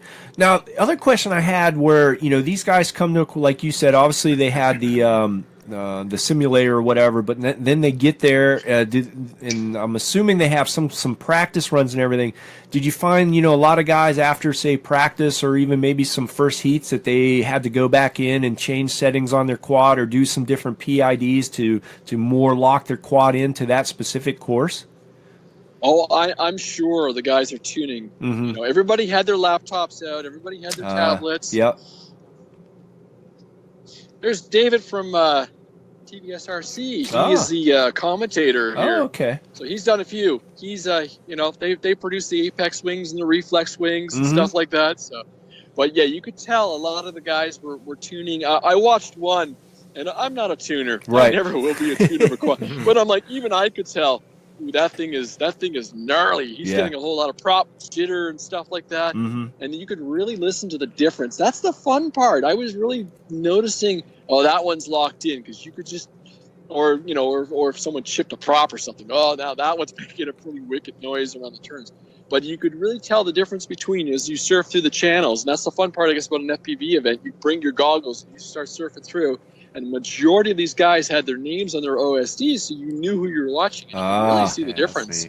Yeah. So as the racing, as the weekend's progressing, yeah, I'm sure they're dialing it in for the conditions of the course, and it's funny. I keep going back to the racing thing, and you look at some places, and I'm like, where do you give up and where do you gain? And it's those decisions you have to make as you're going through the course. Okay, I can make a gain here in this corner, but I know I'm going to lose. I'm going to have to bleed off energy over through here to make it through this course because it's tighter. It's really fascinating. Yeah, that would be really interesting to see, the different flying, like you just said, one guy, or you go out and you walk the course and you find your lines. Well, one guy might be taking tight insides or whatever, and one guy might be trying to carry his speed and doing wider sweeps or something, just like a normal typical race. Each guy's probably got different type of lines or different ways flying, and, depending on the course, which one's faster. That's an interesting thing. Yeah, it is. It's definitely been an eye-opener, man. It's definitely been an eye-opener. Now, of course, I think we had more fun this May flying our quads, like you said, at the open locations. Right. And, this would be neat. I don't know if I could handle zooming through the gates like these guys do. I mean, it's pretty. I saw a couple gnarly crashes, and I'm like, oh, he's going to hit that one, and twang, and the video goes out. You're like, oh, that was a hard one. I think that'd be the only bad thing with that kind of flying is, like, I know I'd be whacking stuff left and right and be like, now I got to take another walk. I'm tired of, I'd have to bring my son with me, like, Aiden, go get the quad again, Yeah, and a lot of these guys will have, 2 or 3 race quads ready to go for exactly that reason. So your investment in your hardware is there because you need 3 of everything. Oh, man. And then, if the next motor comes out, do you buy 12 of the latest motors, to supply that? Or do you say, okay, my backup quad won't be as good as my primary? It's all these, I guess, it's we like aspects of the hobbies, and obviously these guys like their aspects of the hobbies, and it's where you make your investment. Right.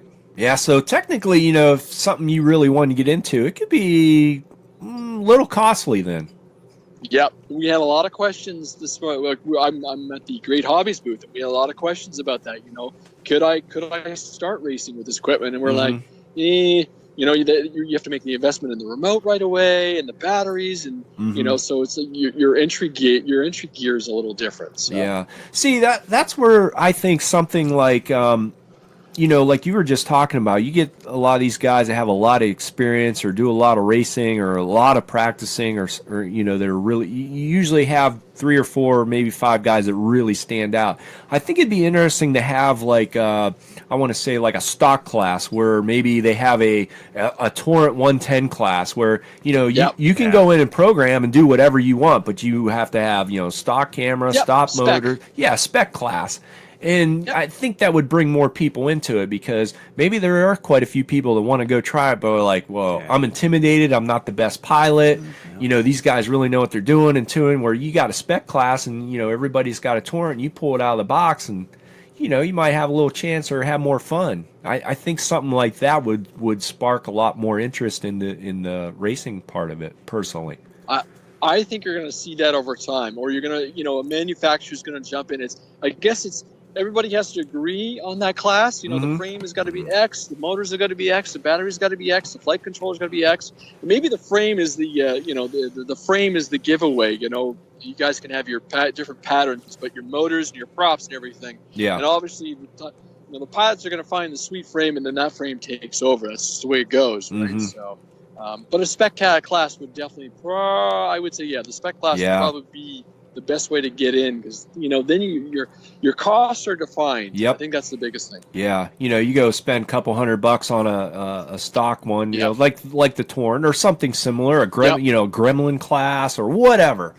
I think that would be definitely a way to go and get more people into it, because I've watched a lot of the racing on YouTube or watched videos of it, and again, I'm amazed what they do and how fast. But I'm like, that's something. It'd be fun to try it, but I would never just go enter. I wouldn't take my Vortex and like, all right, let's go, because let's go. Yeah, no, it ain't gonna happen. But you get a bunch of guys flying Vortexes or Torrents or something that your buddies or whatever that want to try it. That I think that would definitely be the way to go. The biggest issue from a spectator standpoint is the size of the vehicles. I agree. Size of the quads. They're tiny. Yes. So unless you've got an FPV, now they had the monitor going in the back with like a 4-feed. It was okay. Everybody who was in the know. I had my monitor. I didn't bring my goggles. I brought a monitor and just sat there scanning channels and going for rides. But the quads, some of them had lights, which was good later in the day, especially with the failing light that we have here this weekend. But it's the size of the vehicles. If they could be bigger. And, when we talked to Ruben about the racing and stuff like that, he said the same thing. The bigger wings, put advertising, and people can see it. Yeah, I totally agree. How big of a quad is that? And what kind of, like if one goes off the track, is it taking the gate with it kind of thing? Yeah, or somebody with it. Yeah. So... Well, this is it. Like there was no seating down in the front rows. Everything was up in the second rows and stuff, just for those very reasons. So everything's blocked off. So if you're going to be a fan spectating, they were all up here. So. Awesome. Yeah. Well, thanks, Andre. We really appreciate you checking in with us, giving us a little. No problem. I don't know a lot about it just from videos and stuff, but you kind of maybe changed my perspective a little bit on it. It wasn't something I don't think I was going to try or really wanted to, but I think it'd be fun, like we talked, spec class or something. And it's a shame. You know what? It's a shame the weather wasn't better, though. But you are in Canada, man. Yeah. It's Canada. I'm all bundled up today. I've got a little extra layer on just because it was a little damp and cold yesterday. But you know what we'll do in May, Chris, is we'll build some gates wherever we go. If we go to Chad's or even Fury Field, we'll bring some gates with us this time, and we'll have some fun. We'll make Mike do loops. Yes, and we're going to do the Inductrix class, because that's where we. That's the most fun, is the Inductrix. The spec Inductrix. Yeah. I actually had a lot of questions about the Inductrix Plus. I've been talking to Andy about his, because he picked up one just to see what he thinks about it. Apparently, the meow mode is the ticket to this thing. So. Absolutely. That's only, I think, one of my main two reasons. One, it's got a way bigger battery and more flight time, and two, the meow mode, to where you land upstairs in your bedroom upside down, you flip it back over, and especially when you don't have kids, you don't have anybody to go flip it over for you. But my issue with that quad is it's too fat. It's too wide. It won't fit through my rungs on my staircase anymore. I agree. It is a little bit bigger, but it'd be interesting, to get one in our hands, which hopefully we'll have one here soon, and we'll give it a shot and see if it, compare them right back to back with the, the regular Inductrix. Cool. Yeah. So my only question to your podcast crew this weekend is, do I want a PT-17? Boy, I'll tell you what, Andre, you ask anybody in here, I've told you before, like we've seen it, or we talked about it, but until you actually have it in your hands and you're looking at it and you see the detail on this thing and the panel lines and the rivets and the motor, the dummy motor is phenomenal. I was really, really impressed. Flying wise, I knew it would fly good, typical biplane. The speed was impressive. I didn't think it would be quite that fast. If you want to just hammer down and go, it will, but it also slowed down very well.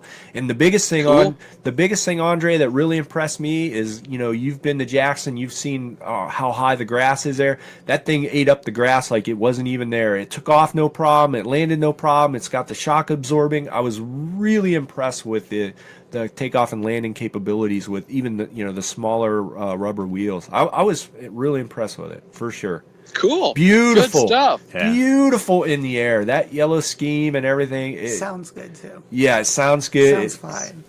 Beautiful airplane. Nice. Beautiful airplane. It's just too bad they didn't do the blue and yellow, right? Yeah, I kind of agree. I would like the blue and yellow a little bit more, that scheme-wise, but, I mean, still, regardless, it looks really... And like we all talked about, it wouldn't take much to do a little bit of weathering on this thing, and it would just look phenomenal. The yellow Nice. really sold me when I The saw yellow? the yellow. Oh, yeah. Yeah. Something totally I different. agree. Yeah, so... And Andre We'll has see a what thing for happens. yellow. I do. And again, we talked about it. It wouldn't be something I would take out all the time, fly it all the time, but just every now and again where you want to go out and have a really cool, nice, relaxing flight. It flies scale very, very well, and just cruise around and look at it, and let everybody walking by go, "Wow, that thing is really cool looking." That's the plane for sure. And I honestly can't wait. We get my other Albatross it's got all the stickers and everything on it, and we get the Albi and the SE5 and get this thing out there, and you get 3 or 4 of those together. Wow. Yeah, that's all I can say. Regular air show. Yeah, it is going to be really cool. I'll be excited for that. Good stuff. Yep. Good stuff. So, all right, buddy, we won't let you, we won't hold you up much longer. You probably want to walk around, warm up. We just appreciate you coming on, checking in, and we'll let you go. Excellent. Thanks for having me All on, right, guys. we'll See talk next to you week. soon. Yeah. All right. Yep. Bye. Bye. Bye. Andre Russo, everybody, coming from the Canadian Drone Nationals. That was good. I was actually, That's awesome. I wasn't sure how that was going to go, but I was impressive. Couple more things here. I should have wrote them down. I'm going to forget. Chloe, one thing I wanted to talk about here real quick that I thought, after what happened to your dad yesterday, I don't know if you've seen it. We talked about it. I actually had kind of it's the same plane that I had that I got rid of that I wish I wouldn't have. But have you seen the Hobby Zone Carbon Cub S Plus they come out with here just a couple weeks ago? Yes. Did you read about it or anything? The specs, how it's got the GPS and the geofencing and everything? Yes. Well, after yesterday, I thought that might be something that your dad really could be interesting in, and I didn't know. I wonder if I close that up. How much? I'll pull it up here so we can see it. Here it is. Now I had the original version of this plane.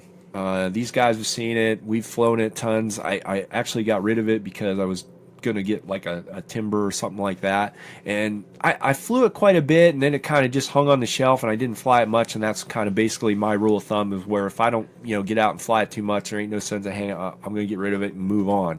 But the crazy thing is, we went out here, was it in the spring, and we do crazy stuff, and we were going to do a landing challenge, and I don't know why I brought this plane out, but there was some reason. So we had the Tundra, the Timber, and I brought this plane out thinking, well, I'll give it a shot. Surprisingly, I forgot how well that plane really flew, and you guys, I think, were pretty amazed at actually when we were done. It was a good. We were shocked you wanted to get rid of it. Yeah. So it's a great flying airplane. It's not super big. It's very easy to transport. Let me see. I'll pull the specs up real quick for you. It's pretty light, 37.9 ounces. Only comes with an 18 amp brushed ESC 480 motor, 9x6 prop, and it's 51 inches. Now, the cool thing about this airplane, it's very easy, is it's very beginner friendly. But if you move on, or you want something a little bit better or faster, it has a 480 motor. The only thing you have to do is put like a 30 amp ESC in it and change the prop to like a 10x8, I believe is what I did, because that motor will handle it. They just slowed it down with a smaller ESC and a little less power, but the motor is plenty capable. So after I changed out the prop and changed the ESC, it was a whole different airplane. And again, still had all the slow flight capabilities, but if you wanted that power to, big loops and rolls and, have some fun with it, it would do that. Has the flaps on it. It has the vortex generators. I mean, great flying airplane. Not quite, as good as the Timber in my thoughts, but for somebody looking to get into it again, it's one of those planes where, if you do a lot of flying by yourself or you're not comfortable or whatever with the geofencing and the GPS. That geofencing's nice. Yeah. It just turns it right back around. Yes. Champ does that, yeah. And it also has one of those modes, I'd have to read it here, but where if you get in trouble, it'll actually circle. Yep. Come back and circle. If you lose signal or something like that. Yeah, yeah. So anyway, I just thought maybe I'd throw that something. I'd actually looked at that, Yeah. actually for my dad because he's obviously in the market for another plane. Yeah.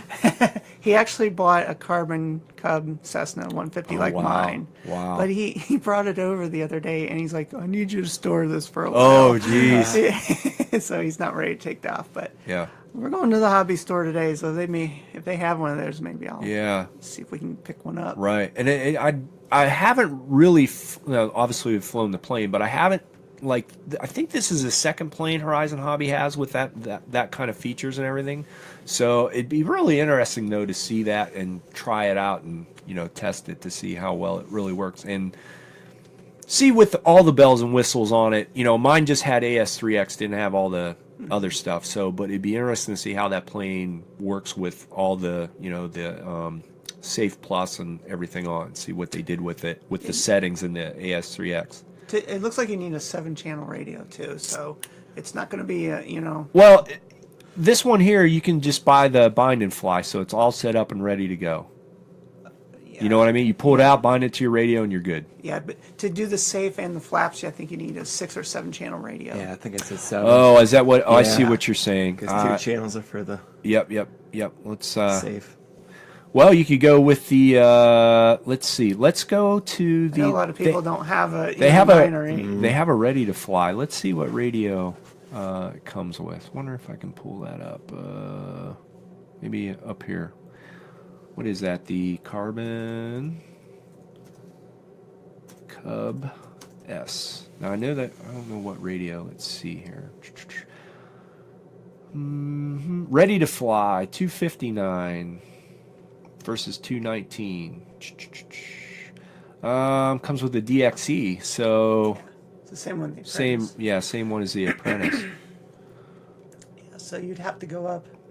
You'd have to go up in radio Yeah, to so get your flaps and your safe mode switch. So auto land, holding pattern, virtual fence, panic and recovery, and of course it has the beginner, intermediate, and expert modes. But great flying airplane. I just thought I'd throw that out there. See if That's a that'd good be one. something he might be interested in. But all right, let's see. What size battery, real quick? I flew mine on a 1300. Oh, okay.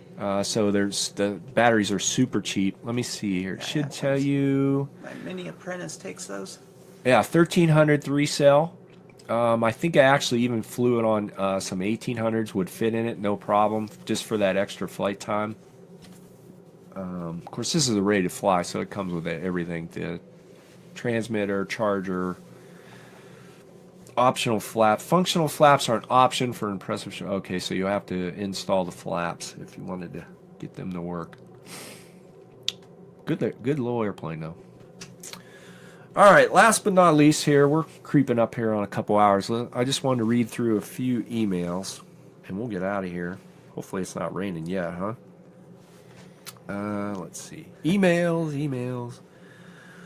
You need a mailbag sound effect. I know, I do, right? It's mail time. I know. I need a lot of sound effects. Should work on that. How do you get a Little guy? button board here. Yeah.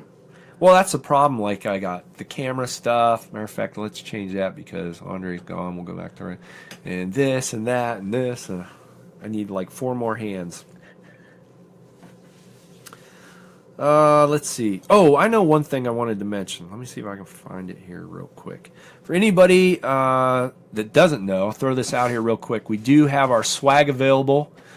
Shirts, hats, what else is on there? Mugs, jackets, sweatshirts, I think coffee mugs. Anyway, whatever you want. It's available. So go to You shop. got ladies stuff? Yes, That's full good. line of ladies stuff, shirts, sweatshirts, everything. Good. Go to shop.spreadshirt.com/RC After Hours. It's actually our little store. Go on there and get whatever you want. So far, everybody seems to be pretty happy. The quality's quality's good. really good. The shipping's pretty fast. It is a little pricey out, I will say that. And but we're not trying to make any money off of this. We're just trying to get you some stuff out. So this is the easiest way for us because we don't have to do anything. You just hit order and they package it and ship it, and we can ship anywhere in the world, international or whatever. So if any of our listeners are overseas or in Australia or wherever, no problem. If you want some RC swag, they'll ship it to you. And shipping's relatively cheap. I sent some stuff over to David Vindenstol, and I think it was only like $12 to ship over to Sweden. Oh wow, that's pretty good. So, but they sent me a code here. Let me see if I can find it. I wanted to throw this out here. Hopefully I didn't get rid of it. Starting on October 17th through the 19th, they have a 15% off code at checkout. It's going to be LEAF 15, Leaf 15, I'm guessing for the fall here in the States. So Leaf 15, you can get 15% off at checkout through October 17th through the 19th. So write that down if you want any RC After Hours swag. All right, let's find a couple emails here. I got a ton of them. First one is from Eyes of Canada Goose. I think we've talked to him a few times. He says, "Hey, Chris and Andre and Lost in the Forest Forever Mike. I started losing sleep over a problem that might have a solution. I need advice before I jump in and start working on it. As you know, we have tons of 1 and 2 cell batteries that we use on our beloved Ultramicro Radiance, Blade Nano QXs, Tiny Whoops, different Chinese quadcopters, King Kong GT90, and so on.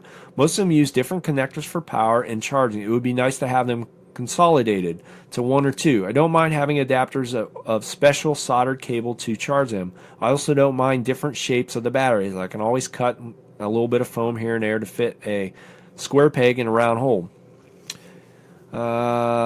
Andre, I don't know if you're big recently, or I know you are big recently on small sub 250 gram models. Do you have the same feelings and ideas that I do? Thanks.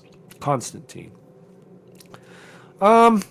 I don't think they're really too bad. I mean, we have this stupid little connector that Horizon had. Oh, that reminds me about the.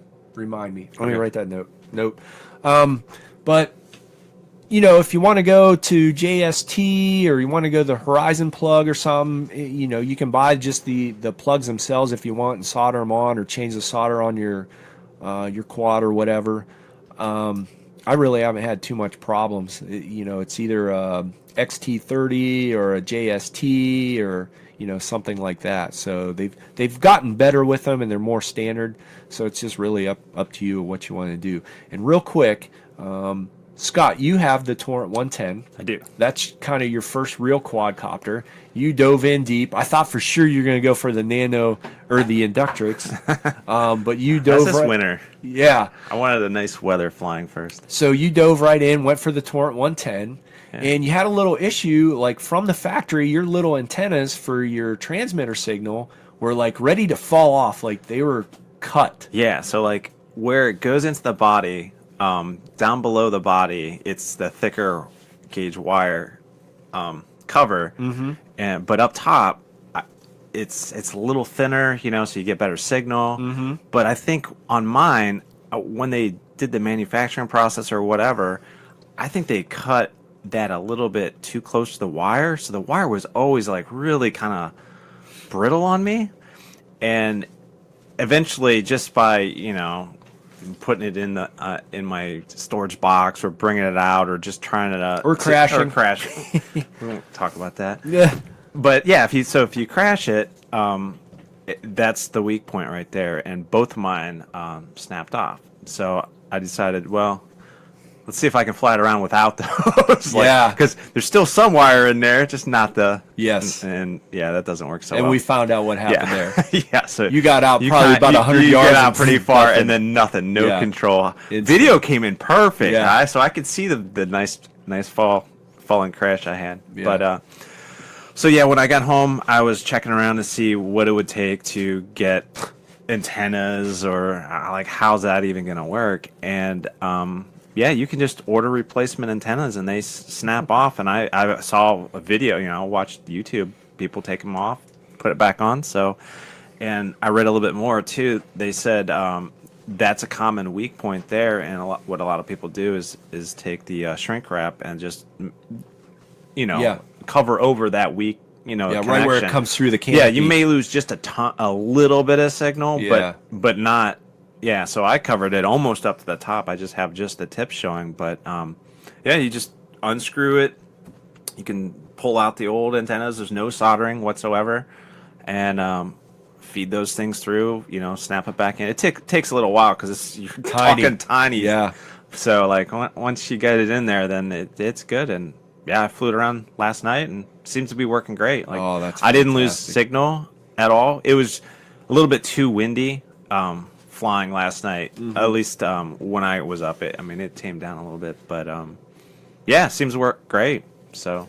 And that's great because when you first had that issue, and honestly, I've never even had the cover off of mine. And first thing I'm thinking is like the rest of the mini quads is they're soldered right onto the board. Yeah. And I'm like, oh, dude, that's not good. You're either going to have to try to get an antenna or solder it or buy a board. Get a new board, right. Yeah. And then there's different layers in there. There's like 3 layers and 3 different boards. Oh, my gosh. But, and I was shocked to see that they actually had the replaceable antenna. So that's a big plus. Really cool. Big yeah. plus. So when you buy it, you get 4 altogether, so you have a spare set. Spare set great. If that ever happens again. But we have a doodle on the loose in the studio that's visiting everybody here. He just decided to open the door and come in, making his rounds. But all right, we're almost done here. Let's we'll read one more. There's a crash story here that was pretty good. I thought it was kind of funny. And this is from Matt Allen, and it's called The Late Night Experiment Gone Awry. Now, he was doing a little building, and he kind of made his own little foam airplane. And let me see. Let me read it here.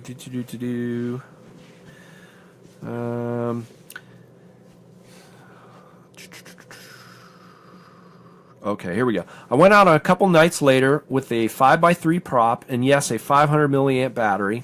Now, this is just a small little, kind of looks like a tiny trainer, foam airplane. He said, I had some other projects and things to solder on my connection with this model, so I didn't finish it till really late, about 11:30 p.m. I went into my front yard and figured I'd fly at the cul-de-sac and some front yards. The LED from the receiver lit the wings, didn't light the wings, but it lit the fuselage, so it was very visible. I gave it a shove and started flying a bit. It was more responsive than I expected, and especially with those thin ailerons. It kind of flew floaty and scale, which was nice, but it stalled often. I could tell it wasn't rolling equally while throwing it back towards my house. All of a sudden, it stopped responding to a roll to the right, and the rudder alone wasn't cutting the mustard, so it continued to fly toward the backyard and the trees beyond. Either that or I had it landed on my garage roof. I let it go and it started veering towards my neighbor's 6-foot fence. I figured I could try to take a long loop around the neighbor's house, but it would be out of sight, and I haven't put any FPV on it yet.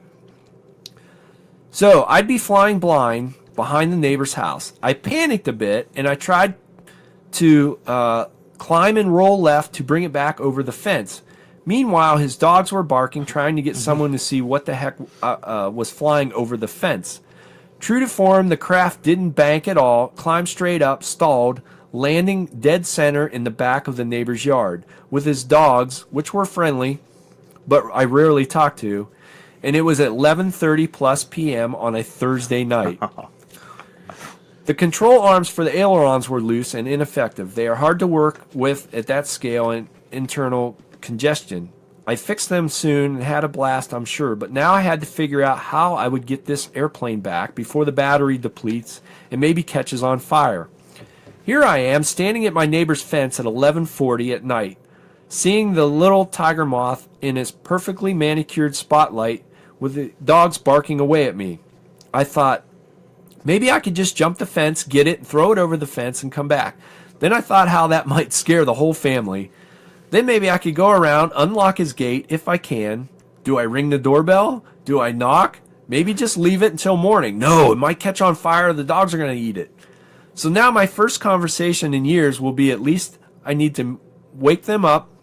Hey, can you mind if I get my toy airplane from your yard, which would be really embarrassing, but not as much as your shock dog or a backyard fire. The lights were on and people were moving around inside. Thankfully, I decided not to hop the fence and get shot. After the sheepish knock, my neighbor answered with a big grin once he realized it was me. He listened, heard my explanation with a big grin, and his son went and got the plane. His son had a few questions about FT, so maybe they'll check it out. Thanks, Matthew Allen. That's a pretty good story. All right, everyone. I think that's it for this podcast. We're going over 2 hours. I thought it was pretty good. I apologize for the live feed. We are live. The Mevo camera, I don't know, did a big update today. Everything seems to be working, but it didn't send out the live feed. I don't know why. I got to check into that. I think, quick thing, I don't know what it is. Every time we advertise anything or we say we're going to have a guest or whatever, something goes wrong and it doesn't work, or something happens to the guest, or they have technical issues. So Andre and I have a little thing that, like, we don't advertise anything no more. Who's coming on, what we're going to talk about, or anything, because every time we do, something happens. So everything's been going fantastic. Fingers crossed. I haven't had no issues, no problems. Everything's been working great. So what did I do late last night? I advertised, hey, join us live. We're going to do a PT-17 review. Come in, answer some questions. We'll take whatever you want. And what happens? We have an issue. We'll blame the Bushmule. I apologize. Yeah, we'll blame the Bushmule. So I apologize. I don't know what the deal is. I'll work on it. Maybe later today. I do have a baseball game later today if it don't rain. Hopefully it kind of rains. I'm wishing, so I can work on some stuff. Check out some footage of what we got last night, because I haven't seen any. But anything else you guys wanted to add? Hope you had fun coming in, hanging out. Thanks for having us. Yeah, thanks for having me. Yeah. So that's it. Thanks to rcexplorer.se for helping us out, keeping the podcast going. Thanks to all our Patreon customers. Thank you so much. You are the ones actually keeping this going. Someday I hope we can get some outside sponsors and you won't have to give me money anymore. I feel terrible sometimes taking your money, but we really appreciate it because you're keeping us going. So if you want to help us out, though, go check out patreon.com/RCAfterHours if you want to help us out, keep us going. Thanks to Chloe, because she's been keeping our reviews going. I mean, wow. And I hear you have like 24 more boxes in your basement unopened. There's about 16 planes in the box. Wow. Brand new. So we'll have hopefully some more reviews coming in. But thanks everyone for joining us. We'll be back, who knows, maybe next week, maybe 2 weeks. Depends how the weather is here. Starting to chill off here in Ohio and whatever. So we'll talk to you soon. See you guys later. Care. See ya. Bye.